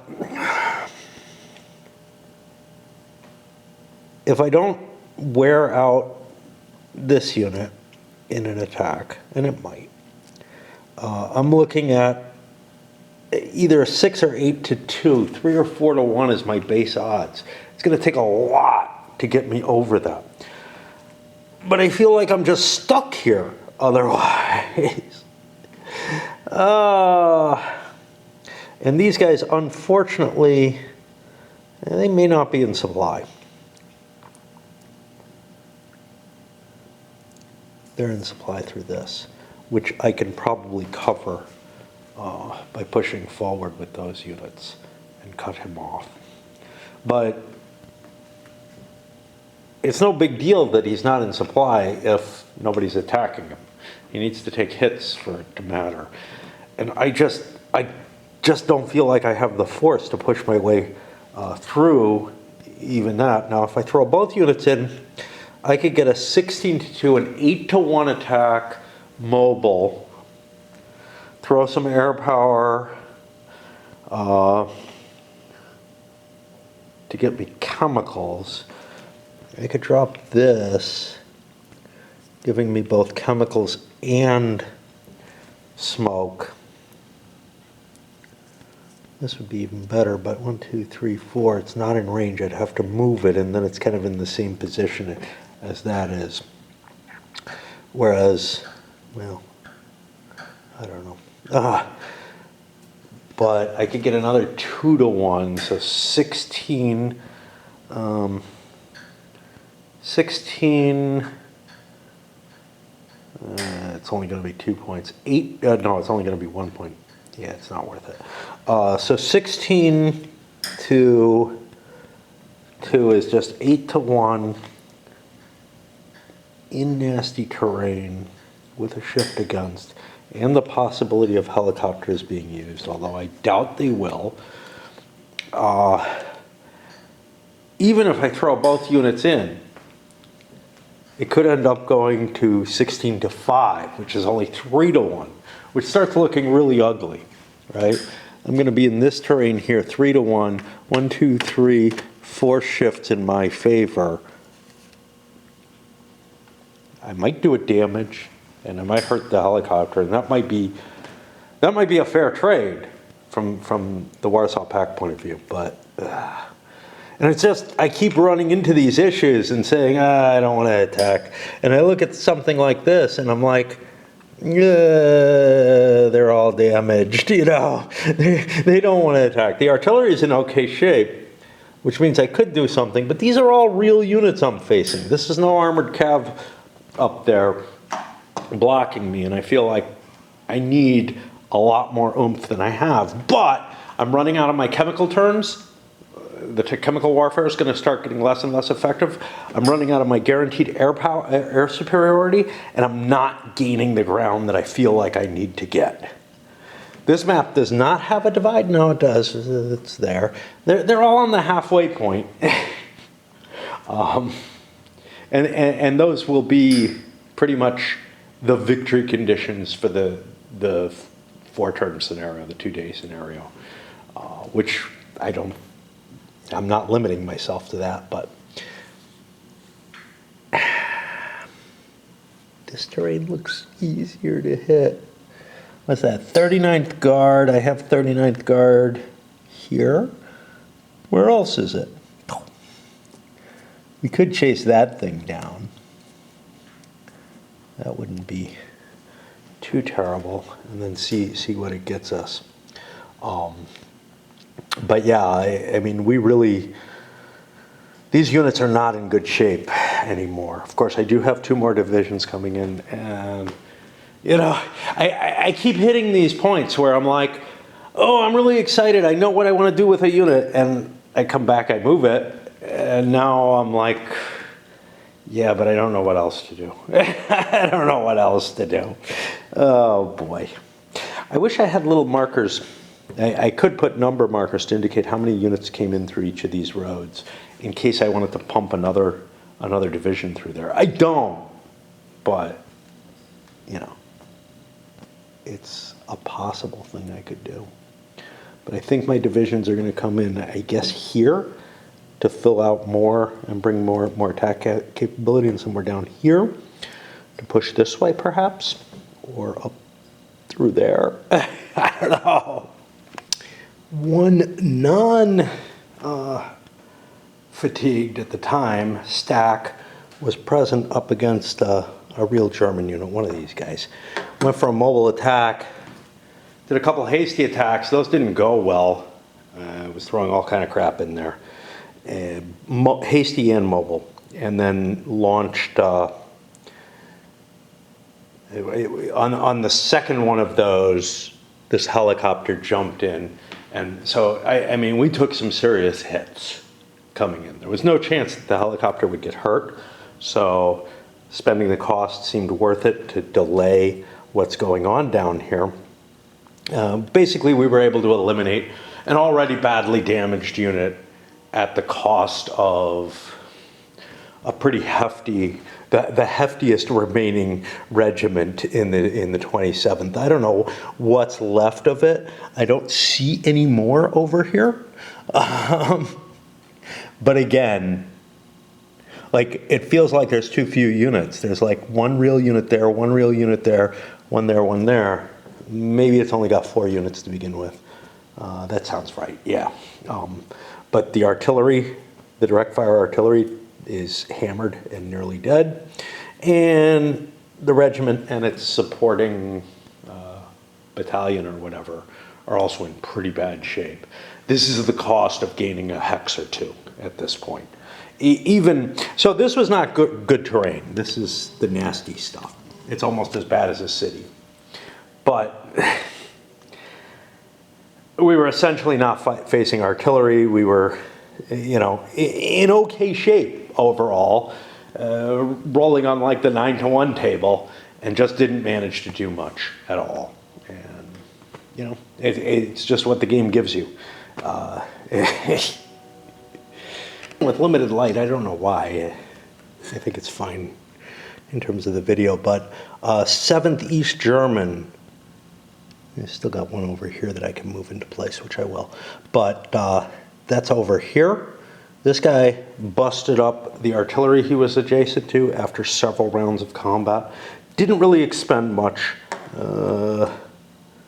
I fired some artillery somewhere. This guy? I think it was that guy. No, it was this guy over here. Yeah. Moved him into place to fire. And cleared the way for that. The rest of this is all kind of tired. I've got this to move up, and it may go up there. But clearing everything out of here meant that, yeah, let's leapfrog and try to pin another German unit down over here. The Germans have a little less defensive capability because the helicopters on this map that are functioning, well, anywhere nearby, not just on this map, that are functioning are US. And so I kind of would rather hit the German units. It's kind of present in that area. 27th Guard over here and 39th Guard up here being penetrated. All is too tired to really operate. I've got this unit here of 39th Guard that could fight. Like I said, the 11th, I just don't feel like I can move them and do anything with them. I do have 2 more divisions to bring in. But I'm trying to make some ground, some room for these forces to advance in, and it's just tough. It's really hard. And once again, I move a few pieces and I convince myself, it's time to go away. And then I putter about, don't really get anything done, and come back, glance at this, and get an idea of something I want to move. It's just the way it's playing right now. I think if Vietnam had been down here instead of up in the loft, yeah, I would have I would have been playing it more. The fact that I have to climb stairs to play with just a couple of little moves and then going away. But when it's right in front of me, too easy to catch. Same thing was happening in Phoenix, if I had the game, everything was kind of close by. But especially when I had the game in the living room, and I'd walk through the living room and I'd be like, ooh, I could move a couple of pieces, as opposed to when I put it off in its own room, even when it was a close room. Here, every time I come out here, I see this, and I'm like, ooh, game. Another day, shockingly, it's Thursday. Kind of pretty, again. I might even convince myself to go out. I should go to the nearby Market of No Choice. There's a couple of things I'd like to get from there that I can't get at my normal shopping, and given that my normal shopping was so light,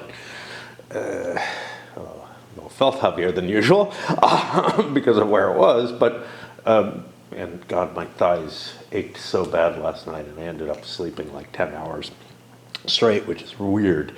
But anyway, given that, it kind of makes sense for me to get a couple of filler items that I wouldn't get, and I can get some potatoes too, which will be fun to bring up the hill. That'll only be a few pounds, but I usually try to avoid heavy stuff, but I got the milk. But looking at the 5th Corps map, I got the reinforcements to bring in, I've got, you know, something like 39th guard. I got to figure out where it's going to be. Some of it's here, some of it's here. Where do you want to be, dude? Figure it out. Because I have one more regiment to put wherever it is. I'm not quite sure why this guy's all the way out here and this guy's over here. And also not quite sure where the rest of the unit is. I'm always losing pieces of units, but I just don't see it anywhere. Oh, here it is. Okay, I guess we'll focus in this direction then, because I got one unit here, two over here. 27th Guard looks like it needs a rest. I moved a couple of units here of 79th Guard, some artillery and stuff up. No big deal. It was just stuff I had avoided doing. And I don't remember which road I used. I think I used these two to bring this in. Okay, so that's where we go. It's so hard for me to believe how fast each fucking week goes. Like, in the moment, I feel like time maybe is kind of dragging at times, where I'm like just watching videos or whatever, but just these past couple of years since I stopped working, it's just real time, like weeks, months, everything.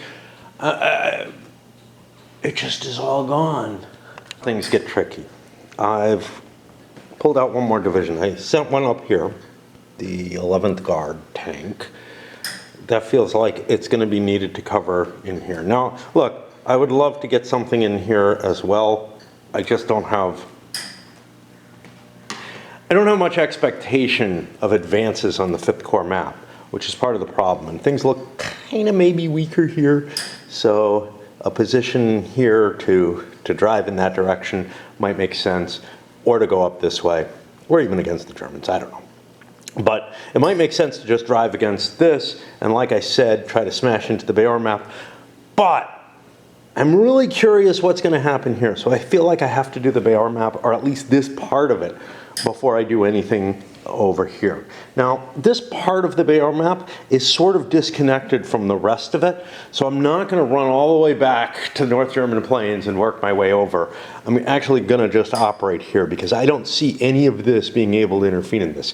This is stuff from the 5th Corps map that leaked over. Raid is being hellishly bad to me, so I lost 2 battles that I don't think I should have. While I was here, I'm like, I don't know. I'm getting fucking pissed off at that game. But anyway, I've been unable to put my attention fully on this or fully on that, and I'm fucking both up, I guess. Yeah, I'm fucking up. I didn't see that this was German because, I don't know, the unit that was there was one of these fucking pale ones. I think it was one of these. But just the muddling of the colors is too much. I didn't see that this was German, so I ignored the fact that I had artillery support, which could have reached here. 1, 2, 3, 4, 5, 6. Fucking hell. Ended up with a grueling fight anyway, which maybe I gave them supplies. Raid is pissing me off because it's like the game is being so fucking slow, and I'm trying to do this at the same time, and I can barely make a click on it. And that's making me mess shit up and waste resources in it. And then here I'm fucking up too. But anyway, we punched through there. But what I noticed was, oh look, this is part of this 6th Guard tank. And this would be really, really useful if these guys can get up there and use it.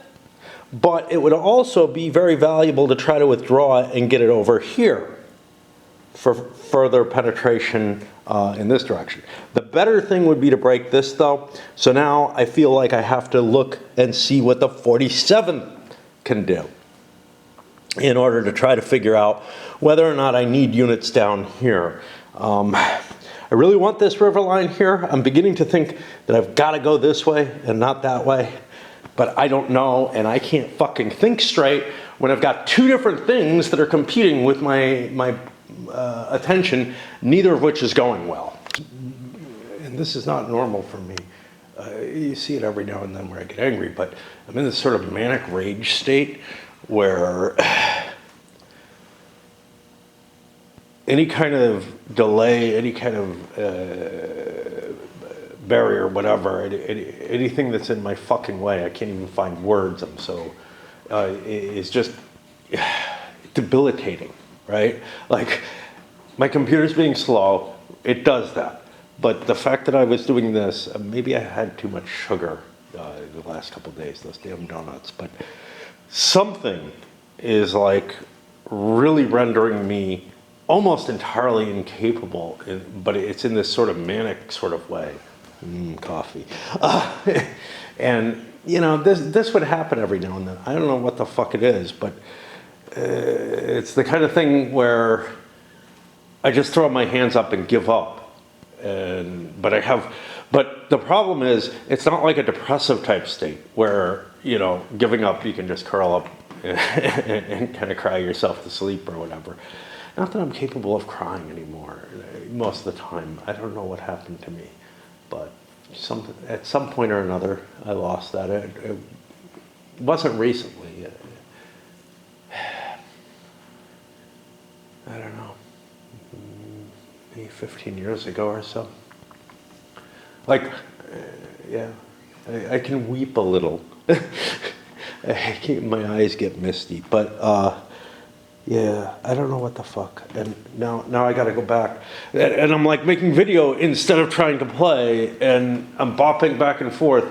I try to click something, it doesn't do anything. I come back here, I make a video complaining about it, or a couple minutes of video complaining about it. Then I go back there, I try to click something, it doesn't work. I come back here, you know, that's what it's like. There was a Belgian armored cav. You know, we managed to pummel that and drive, sorry, not to there, into here, and then push over here. So it's beginning to look like we might be able to develop a full breakthrough down here, and that's important because I got 3 more divisions. I'd love to bring at least some of them up into this region, because this is, I don't want to fight there, man. Like, I want to avoid that and cut around that way as well. Fighting my way through Hanover looks like hell. I can always go back with mop-up operations, right? I know the two sides have different victory conditions, but the Soviet and Warsaw Pact side is committed to the idea of pushing as far as possible and cleaning out the pockets, you know, with what, like third line armies and stuff like that aren't included in the game, and just pocketing stuff and catching it later. And it's not represented in the game at all. On the other hand, NATO is committed to not giving up major urban population centers. So I wonder, hey, why is my formation split up like it was with the 39th Guard? I'm seeing an example of it right here. This 47th Guard tank was fighting over here.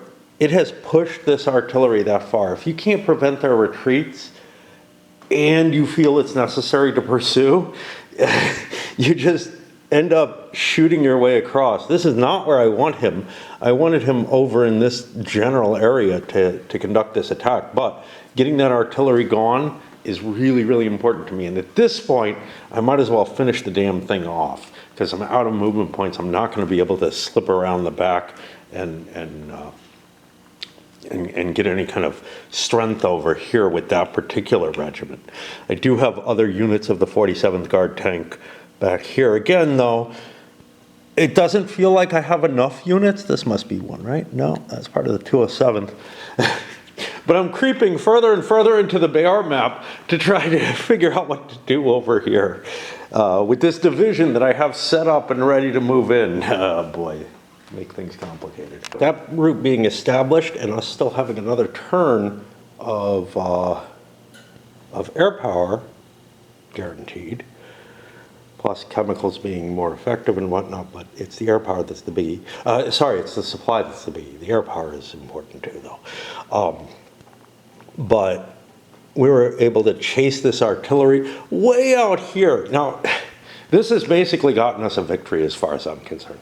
First of all, the victory conditions for the Bayar map, for the short scenario, is just to get across this with a couple of regiments, and we've done that.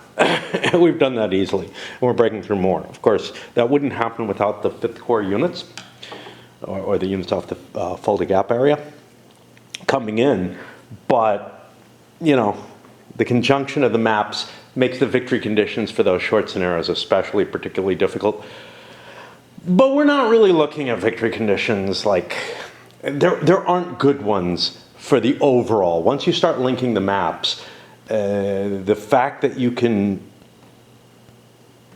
utilize successes on one map on the other kind of breaks the conditions, right? Like it makes things different. So for example, 5th Corps, I'm not doing all that well in 5th Corps, but I can still send units over that are doing quite well on the Bayar map, period, the end. But you know, we'll assess how each map has progressed in a sort of a general way. If I've sent too much out of 5th Corps, I won't get the advances out of 5th Corps, but I can utilize now this success on the Bayar map to threaten 5th Corps again.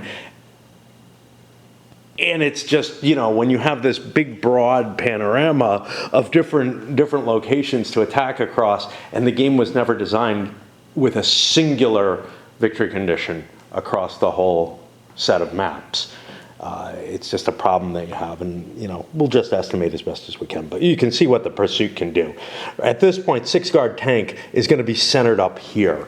You know, that's where I have to focus on getting it.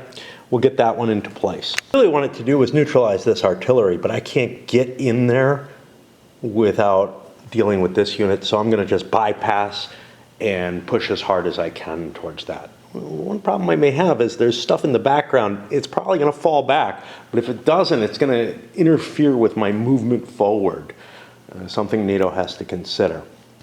So I think we've done enough here to now think about this division, but I got to do some raid. But yeah, you know, we've handled this whole incursion onto really across the Vassar. Yeah, this is nasty what the Soviets just managed there, and there wasn't a lot I could have done to defend it better. There was an artillery that was kind of exposed, but the main problem was that I was already kind of across, and I battered my way through. That last division from the Fulda Gap map is pushed in here to keep pressing this. The goal being to get back onto there, but by pushing around this weakness. Now this is nasty terrain, but there's not a lot defending it right now. And in fact, you can see we're defending the city line, which is not sitting on quite as nasty a terrain line. So, you know, there's kind of the, hey, do I have to fall back? Well, I'm gonna probably be forced to retreat. But I have to cover this. It's just a lot of nastiness opened up. I really think NATO has to give up a lot of ground. And this is problematic because how do I hold Hanover and this with a line between them? I was able to hold from Hanover to here. That's not too hard. But now I've got to find another line to fall back on. So this incursion was really, really potent, especially how fucking deep it went. You're not going to see anything like that next turn, I think, because next turn is the last turn of my air superiority, the last turn of my unlimited supply. I think the last turn of my, I may not even have full chemical. It may be 1 to 3. I can't remember. It's either 1 to 3 or 1 to 4. But the offense just starts slowing down, and the supply being the biggest thing, because I just can't, even if I do get a breakthrough with reduced combat advantages, it's not gonna be able to exploit that far. I can't leave myself out of supply the way I did there, because then the next turn I won't be getting my replacements. What I keep looking at when I look at this map is this is so ugly that I don't want to start there. So I'm going back to the Bayar map and going to try continuing to push left to right. I think the game's going to stand that way for a long time, simply because I don't see getting Hamburg except by bypassing it. and maybe, not absolutely necessarily bypassing it, because then I don't get it. I might be able to get it by attacking from the west. Over here on Beor, we managed a unit of the 207th. Most of the 207th was pretty worn out, but one of them managed to chase whatever the hell it was. I think it was just one of these kind of moderate-sized armored cav. No, wait, I hit. It's hard to fucking remember shit. That's part of the problem. No, I hit this. Who hit that? That's 47th Guard, and then the 207th came up and attacked, and then 10th Guard tank went in for an attack here. I'm not expecting to bust through this, and it's okay because there's just so much shit in my way that I know I don't have a good follow-up attack, but I'm going to remove what I can, get the roadways clear, and, maybe eventually I can come to Hanover from the west. Some of the units of the 10th Guard tank are kind of bogged down in this fight. I managed to blow my way through this city using engineers and whatnot, and get a breakthrough across the river into, Hanover's suburbs. It's kind of weird. When you look at the European towns and cities, they're very different from US ones. It's like there's a sharp boundary where it goes from I don't know so much in the cities. I don't remember seeing it in the cities, but while I was flying over in Germany, I just remember there would be, a reasonable sized looking cluster of a town. And then there'd be a tree line around the town or a shrub line, something, that looks almost defensible. And then it's farmland. It's like that. Now, I'm trying to remember. Yeah, even in Belgium, some of the older towns that we went to visit, they were very much in. I remember we went to Castle Bouillon, and the town there. It was like you walk out of an area where it's urbanized. Ancient looking urbanized, but urbanized to fields. And it's just so fast. And it's just not that way in the Americas. In the US at least, where towns just sort of sprawl on further and further. I don't know what's preventing that in modern times. Obviously in medieval times, there was and for a long period, there was a cluster of, even after medieval, there was a long cluster of you keep the people in a defensive location. And we never really, we haven't had to have that in a long, long time in the US.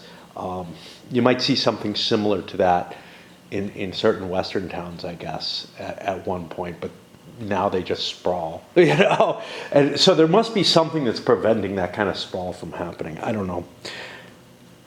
Another tangent, random shit. I put a rock here as a paperweight because this thing was getting to be problematic. A little bit of map pooch going on too, which isn't too cool. I'm gonna switch batteries, try to find another division that I can operate. What to do with the 20th tank? Division sitting over here. It's pretty much my last thing. These are 10th Guard tank. They're already kind of deployed. This 12th Guard tank, that's presumably part of all this.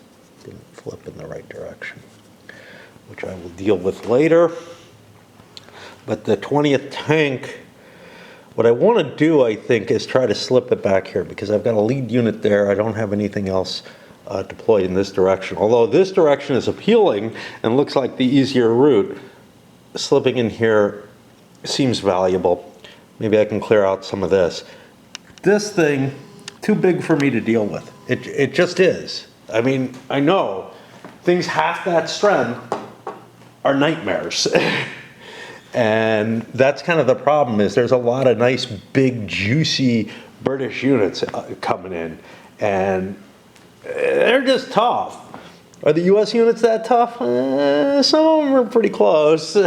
But that is tough. I can't do anything about it. Mobile attacks, it's facing a 6 defense, so that's not going to happen.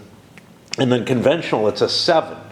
You know, at least with the U.S. units, I can look at something like this and I can say, well, a 7's a nasty defense, but the mobile is only a 3. You know, it's just ugly in both directions. The U.S. tanks are similar, but weaker.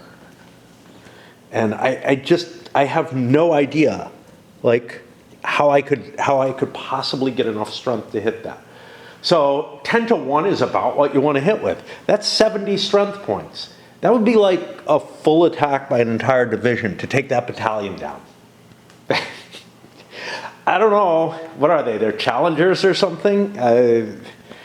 Whatever, they're significantly, very well rated, whatever tanks they're using there. And I'm assuming the US is using M1s, which were supposedly like sort of the toughest tanks around and everything. What's up? Why are those British battalions so fucking potent? I don't know. They got an ogre in there. In that direction, this is sort of the perfect place to be. It ties down 2 artillery. Sure, this thing has some range, so if I'm attacking that artillery, it's a problem, but that makes these US units somewhat more isolated. Of course, there's still some helicopters. I think I've decided, I can't really bring a paratrooper in over on that helicopter because I've gotten too close to it. I just don't feel like that would be right. Which means that one's still available, so trying to knock out these would be difficult. Also, I only have 1 airborne armor or whatever it is present, and then an artillery unit, which presumably I want to bring in to support something. So I think I'm done with my capability to intervene in that manner, unless I break down some air mobile units. Another rule set I don't want to cope with. And we chose as our most important thing to tie down this British artillery here, which is quite potent and actually caused us problems before. If we had made the decision to tie it down before, maybe we'd have avoided some problems. But in doing so, we launched actually a prepared attack against this. I don't usually like prepared attacks, but honestly, it's at the point where I don't have the resources to do lots and lots of attacks. So it's like, okay, screw it. I'll just take the extra, essentially column shift, maybe a little bit better, doing a prepared attack into that location. And yeah. In addition to everything I wasted in terms of artillery, etc., chemical smoke, I ended up doing a hit to me and a hit to it. The fun of the mobile table.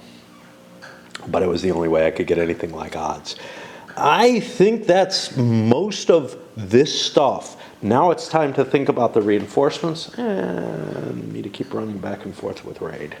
Here's a word of advice, which I've given before to people who are kind of maybe new to wargaming or whatever. Never clip your counters. Once you start doing it, it becomes an addiction. You can't help it. But you get messes like this. Stacks, the little deformities in the counter corners, as long as they're little. I mean, clip horrendous problems, right? But as long as they're little, leave them there. They help the stacks stay together. One place where they are problematic, where those little edges can be a problem, is where you have really, really dense positioning of units where they're in every single hex and whatever. Think of something like Le Grand Guerre for that. You don't really have that here. Yeah, you have a lot of units that are next to each other, but it's not as crowded. But 2 things. The stacks don't stay stacked as easily, especially with glossy counters, which these are not, luckily.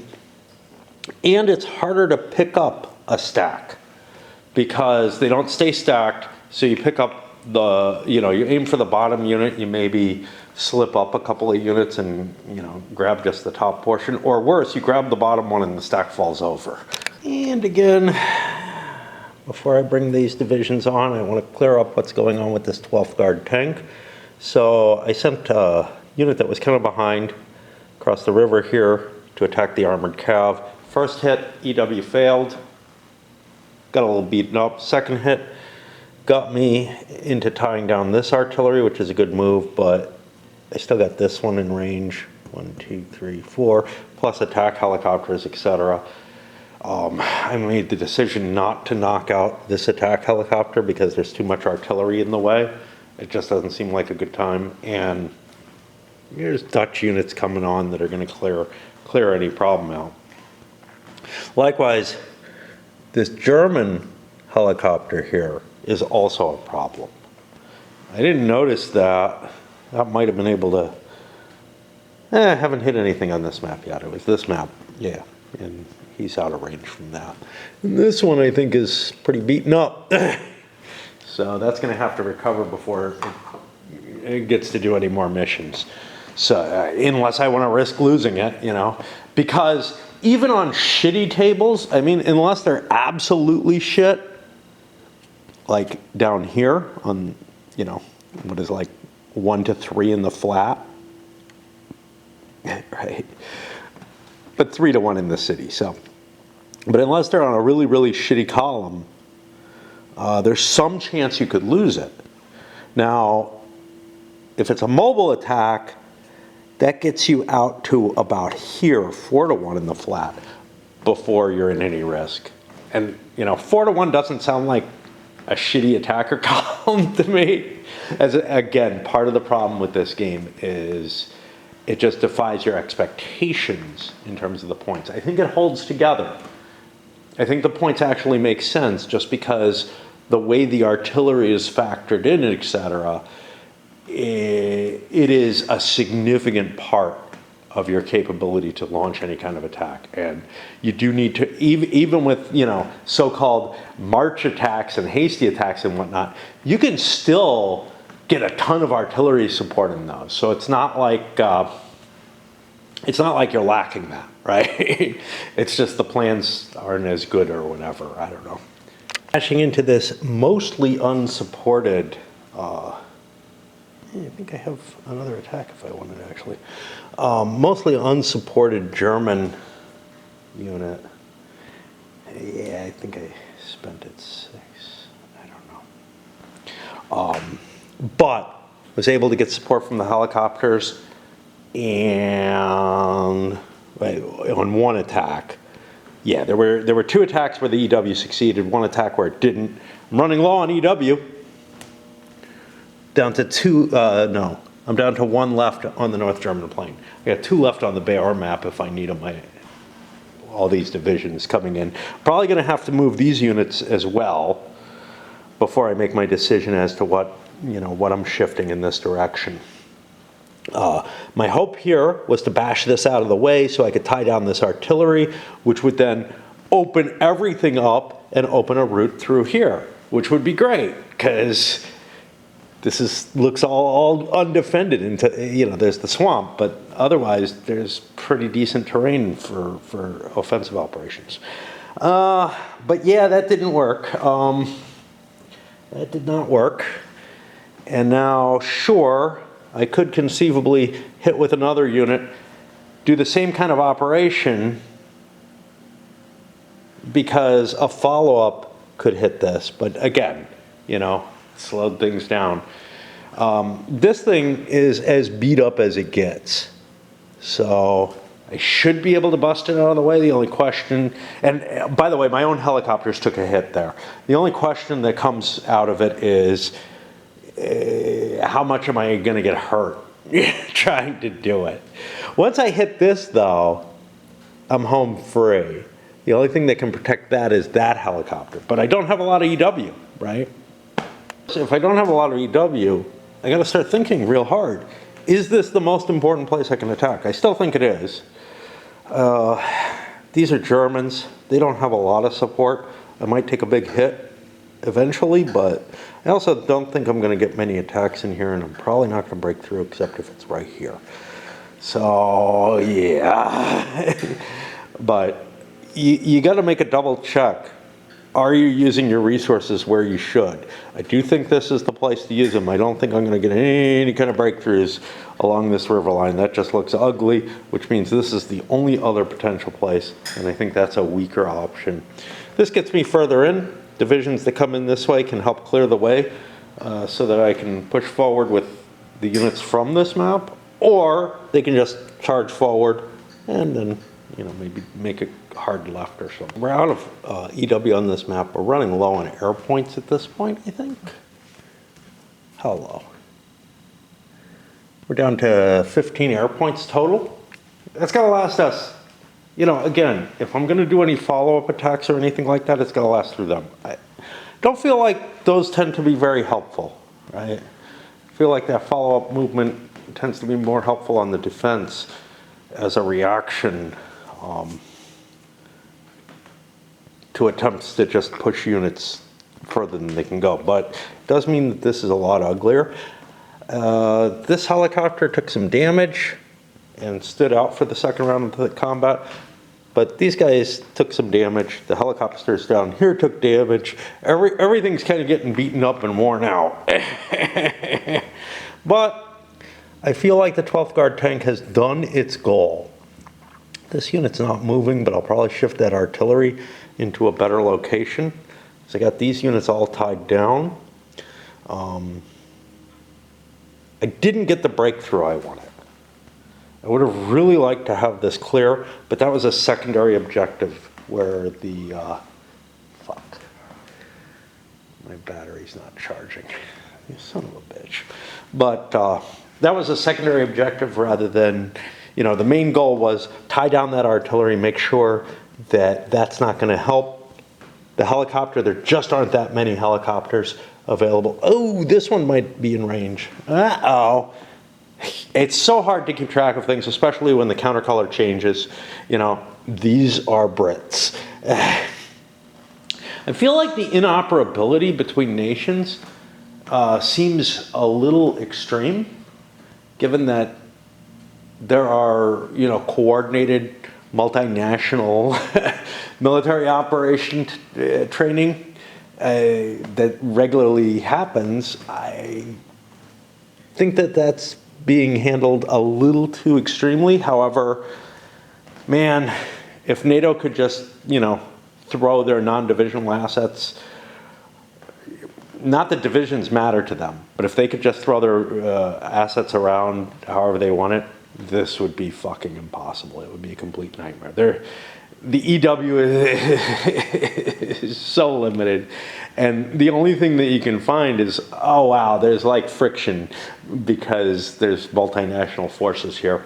I do feel like multinational forces are problematic. The Soviet restrictions are heavier.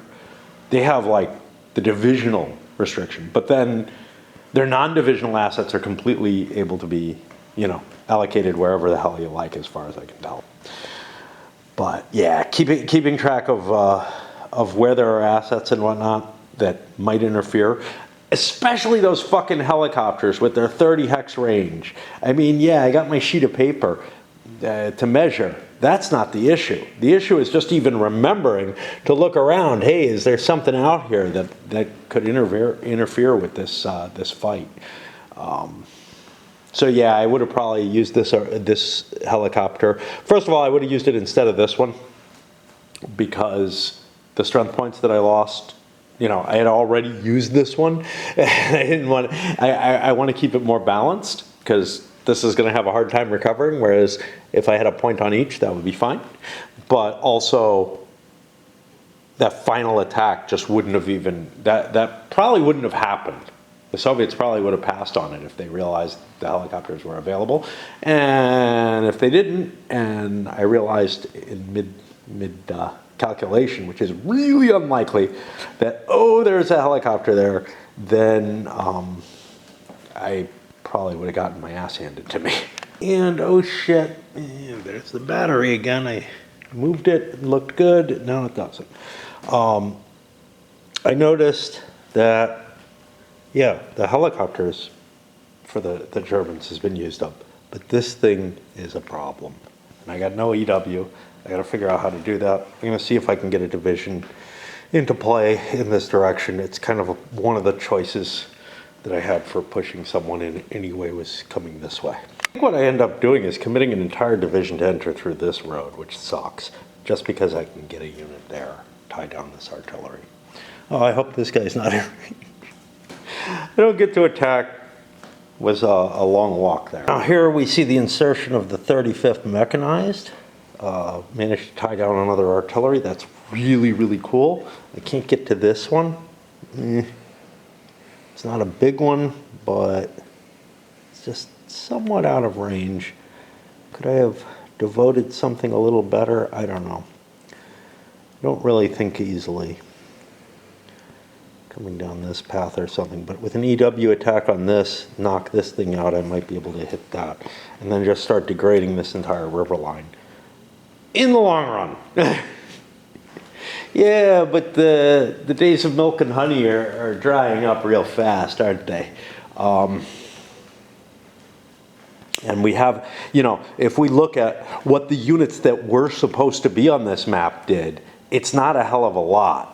Without the support coming in from the Bayar map, we wouldn't be getting any advances at all. This river line is nasty.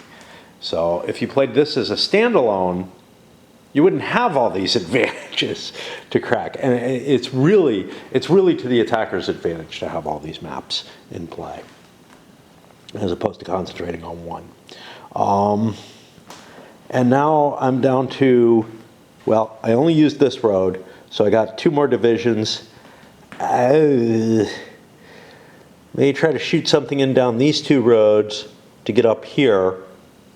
Again, it just feels like there's more open on the North German plain than there is on the Bayar map. And then one last, maybe these 2 roads or something, and actually use this unit, the 3rd division on the Bayar map, maybe somewhere in here. It looks like it really looks like I want to get a unit there, but I feel like it's more valuable for me to push onto the North German plain. Or would it be more valuable to push in from this side and, clear out these Germans and get even more force going in this direction? Because am I really realistically going to be able to bust through here? I don't know. But I definitely want to get one more onto the North German plain. And I was going to report, hey, the battery's going good. Yeah, it fucking cheated on me again. Okay, and one more division here. What is that? 6th Guard. And then over here, 14th Guard, heading up this way. I figured this way gets me in a little bit faster, because the Autobahn or whatever. I don't know. But it also gives me flexibility. I can go in either direction from there. So it seemed like the better choice overall. I actually would love to have another division for here, but I absolutely need these couple of divisions going onto the North German plain. And now we're enter nightmare mode, which is this mess. And I got no idea what I can do with it. No idea at all. This is just really ugly, but there might be some flaws that I can take advantage of in the NATO line. Basically what I'll be looking for is places where there's like a weak unit, maybe hiding under an engineer or something. Most of it looks pretty tough.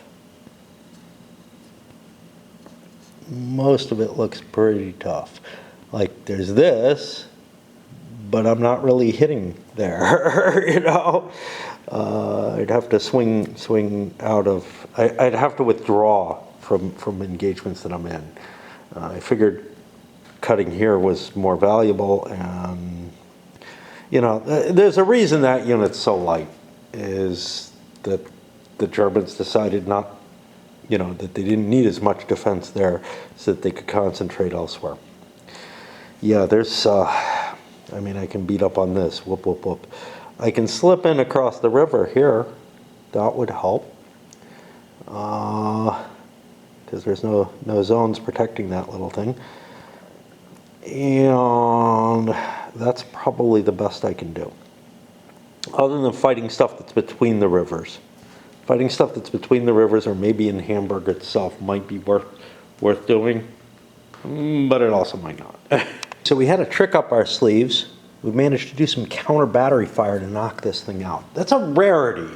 It feels like it should be a big deal, and it may be as the battles become more static like this one, like this area is. Why it's a rarity is generally maybe I forget about it sometimes, but generally I have to move my artillery in order to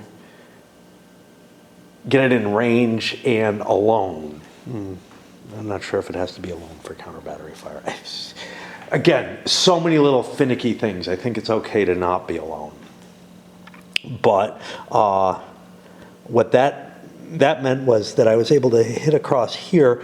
I actually had to blow this guy out of the way first, but I knocked him back away from me. And instead of going and chasing him, I went across the river and attacked.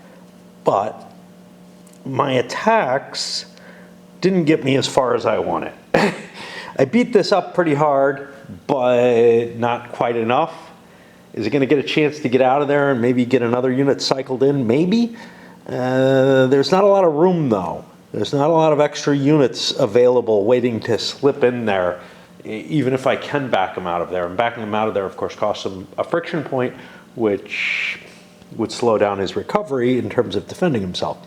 I also can't just pile another unit in there. I just don't have them, which would have been an even a more reasonable option, right? I don't think it opens anything up. Had I bashed through this, it would have really opened stuff up, because then there would be an attack possible on here. If I got an engineer somewhere in here, but I don't think I do, I could try to make attacks on that unit. But these guys are kind of pinned down. I've only got this. I just don't think I have the resources to push my way through, but I do see a way forward now that I've oozed into that space. Now, I could have slipped this guy in instead. That would have been just as good, but I wanted to do mobile attacks at a higher ratio. The key to it all, though, was taking out that artillery. Got an engineer in this hex. I can't use him right now, but if I can clear this guy out of the way, I could actually bring him into play. So let's see what I can do, because I can leverage some of these forces to attack that unit. And again, the biggie is that artillery's out of the way. How about this one, though? 1, 2, 3, 4, 5. This one's engaged. I can counter battery that, though, as well. But I don't need to. These guns are tied down. Let me take the air point back that I used, perhaps illegally, for chemicals. I know you're allowed to use chemicals, but I think the way it's worded, it sounds like maybe only the artillery can release them, the one that's firing, which would have been fine. But I was using this shitty artillery. I wasn't happy with the odds on that. I got a success, but now I lean it back and I'm like, oh, that couldn't actually have hit. Okay. Back to the drawing board and making the attack. With the armor starting to crack, I pumped a unit of the 40th Guard tank up into here. Now that was a bit of a run, and I'm getting away from my unit, but the prize was too great. I didn't get it, though. I wasn't able to move him. He's battered to all shit, though. And we've got a nice little bridgehead coming across the river here. I think we have penetrated the river close to Hamburg now, and that's going to make life a little easier. I'm still terrified. I have no idea what to do with this tangled mess here. I shouldn't have gotten into it. You should never enter a city. It's just ugliness. And just think how much worse it would be with territorial units popping up all over the place. Yeah, I couldn't remember where they were, though. I mean, if I wrote them down, I wouldn't remember to check. There's just too many fucking city hexes on the board. That's a step too far. And the cities are hard enough anyway. I mean, if there's any real defense in the city, they're fucked. Territorial units, look, they shouldn't be able to really hose you, but they probably would. I don't know what I'm gonna do next, though. I can't get here. If I could get an engineer here, I could get him out of the way, and then the 40th Guard tank could slide across and start degrading this position entirely, which would be really a problem. Out of tricks. There's this artillery. I've got another engineer, but he's in this stack, and it would take a long time to get him into position. I'd be better off utilizing the engineer I have back here on another impulse or whatever.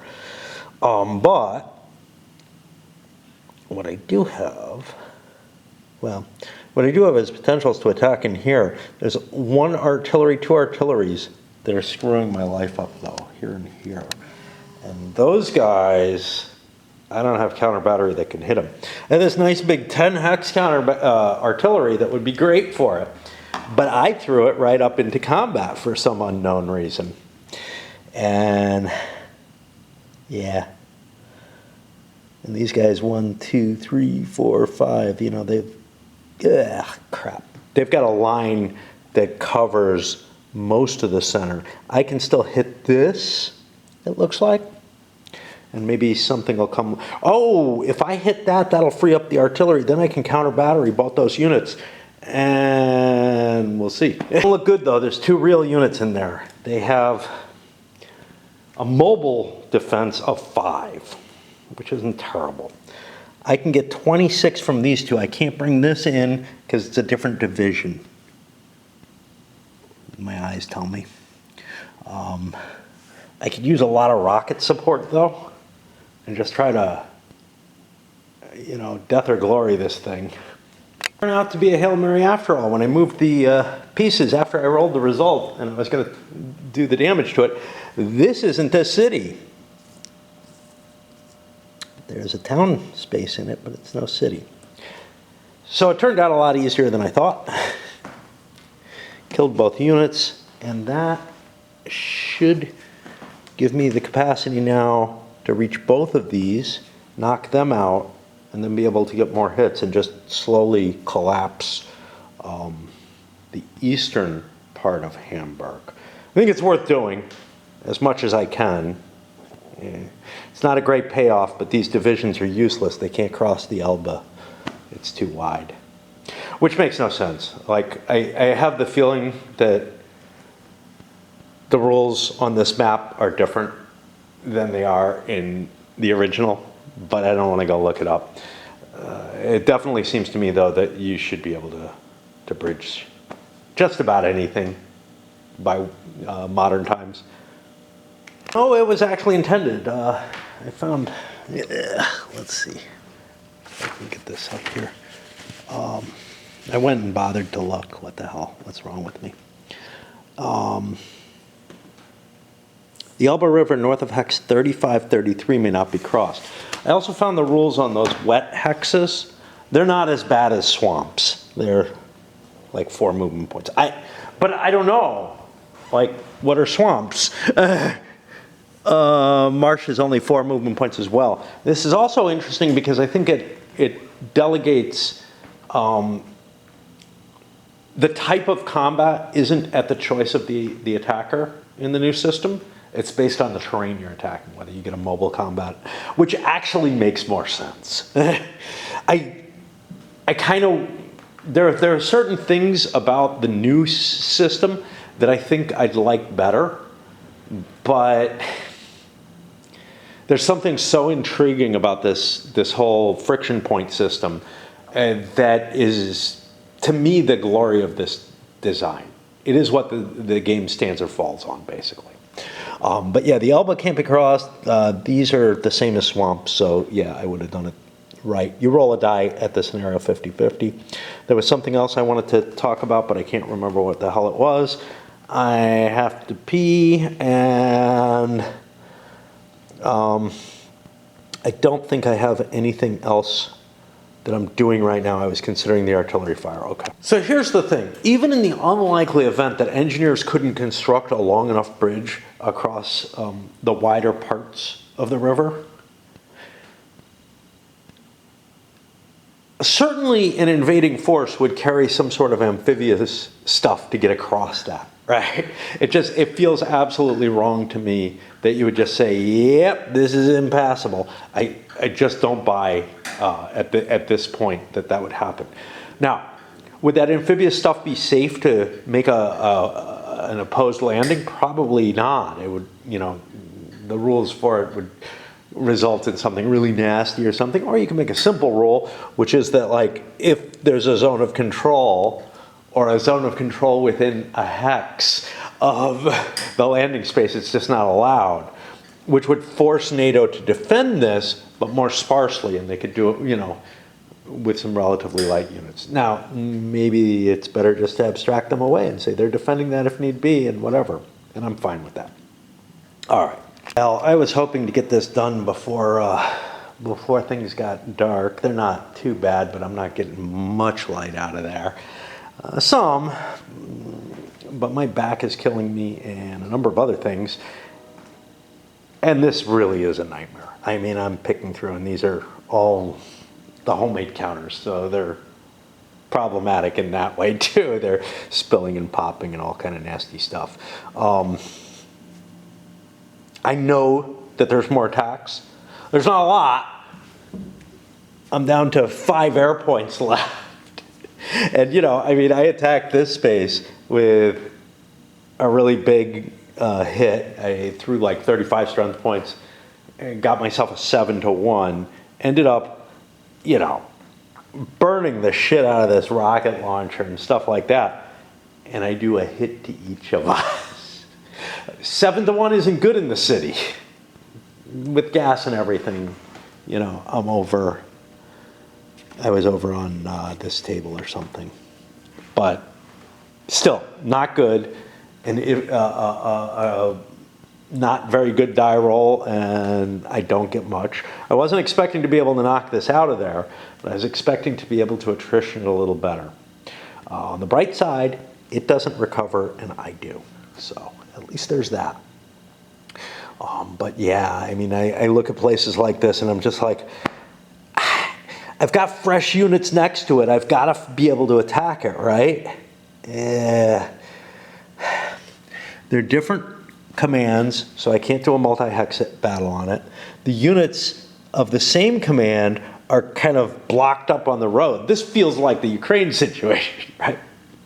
How it was in the initial invasion. Just shit can't move, and I can't budge the shit.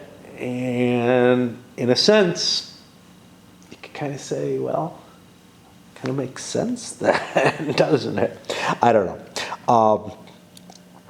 But yeah, I have a fair number of units, and I feel like I should be able to hit some of the weaker points and do something. But it's not easy. It's not easy. Like, could I take advantage of this situation here? It's across a river. So the answer is probably not. Yeah. I was looking to see if I had an engineer snuck under there, but no, I just have damage. Yeah, unfortunately though, I'm not going to be able to recover if I don't, link up to that unit. Next turn I do recover, but after that, I have got to figure out a way to connect up. And fighting in the city's no fun. Stop, but I found an attack I could do here, like 5-1 in the city, but with an engineer, chemicals and smoke, all kind of stuff like that. You end up doing prepared attacks because you don't have the resources to do multiple attacks and you don't have the movement range. So like the idea of a hasty attack just doesn't even make sense anymore. The extra effect is more impressive. So I think down to what to do about this hex, and that's about it. So I will keep pushing. I do have some reinforcement unit. I don't know. I got to find his command. He's something like the 16th Guard tank. If I can find anything that looks like 16th Guard tank, or the 1st Guard tank. I don't know where the fuck that command is. It's up here. Okay. Doing at this point is burning artillery and air resources and not getting any hits on this thing. At least I'm not hurting myself, but just throwing shit away. So I moved a couple of those reinforcements. I have some units that I haven't done anything. I hate to do that, but I just don't see anything that they can do that's valuable, and I don't really just want to withdraw them particularly. So we're closing in over here with those reinforcements over here and whatnot. I'm just choosing to pass. That's it for the Soviets. That's going to put it over to the NATO side, and that means I can load this sucker up. Let's get some light on everything and see the extent of the advances up to here. Oh, wait, no, the purples count. And then up in here. Ugh.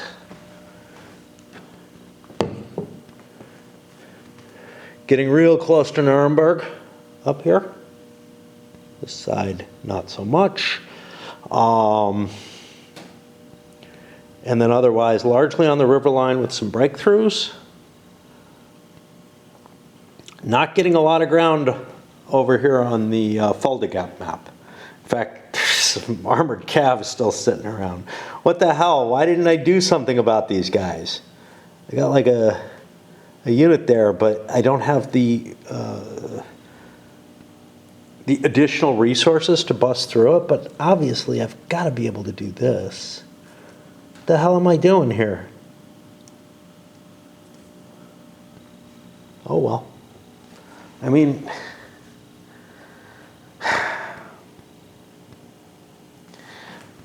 what would this 39th Guard, for example, be able to do? It would be able to join this and create some kind of barrier. I don't know.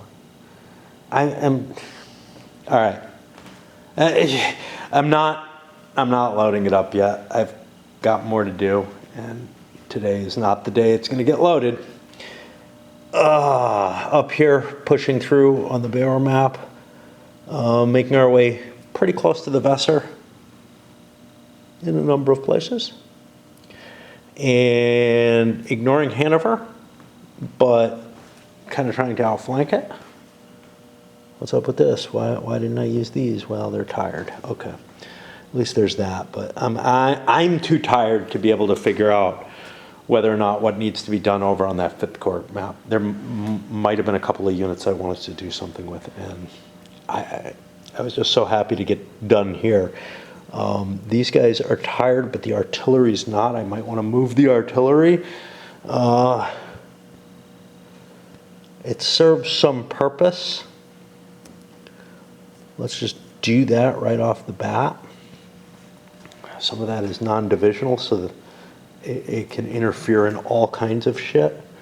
Is that where I want this? It's safer than putting it out here, I guess. I don't know. It's not really where I'd want it further forward, but whatever. And then over here, mainly the breakthroughs from the Bear map, a little bit of oozing over here, and otherwise we're beginning to find some cracks in the river. Not much, but we got one over here, and we got this over there. That may be enough to collapse things. Obviously, Hamburg is going to hold out for a while. You know, I'm not going to be able to degrade it completely by the end of the game, whether that's 10, 12, 14 turns. It's different in different scenarios, in different maps, right? So this has a 12-turn map, 10-turn, 9-turn. Somewhere between like 10 and 14 turns is, I think. I don't know where I'm getting 14 turns from. Maybe that's what these maps have. Is pretty much what I think we'd be looking at. Anything beyond that, you're getting crazy shit, because more and more reinforcements would be coming in from both sides, honestly. And the games just don't cover that. They were projected to. They were projected to get you all the way into France, if I recall correctly. After a few hours of raid and a nap, I found one thing, well, two things that I wanted to move. One was an engineer who came up to here. A couple artillery that I moved as well. Kind of putting them at risk, and the other, these I think were what I was looking at, and yeah, there's one unit that I haven't done anything with, but there's not much I can do with him. I already had considered that. However, there was an artillery here, and the 39th Guard unit did have a hit on it, but I felt like clearing it would be a good idea. EW failed on that, and there is a helicopter in range, but I set it up so that that helicopter really didn't want to come if the EW failed, and I decided against it. So that unit and its artillery piece are in place. It's important that the artillery piece is in place up here because that's possible counter battery fire. 1, 2, 3, 4, 5 that hits both of these German artillery. And this, I'm sure, is worn out. If it's flipped over, it's not in good shape. So that is round 1 of turn 3 for this Warsaw Pact side only. And you can see I actually caused a lot of casualties compared to what I took. So that was more effective than I expected in terms of the casualty rate. In terms of rate of advance, did I gain much? I don't know. It's hard to remember because I started moving these guys so late. They're very...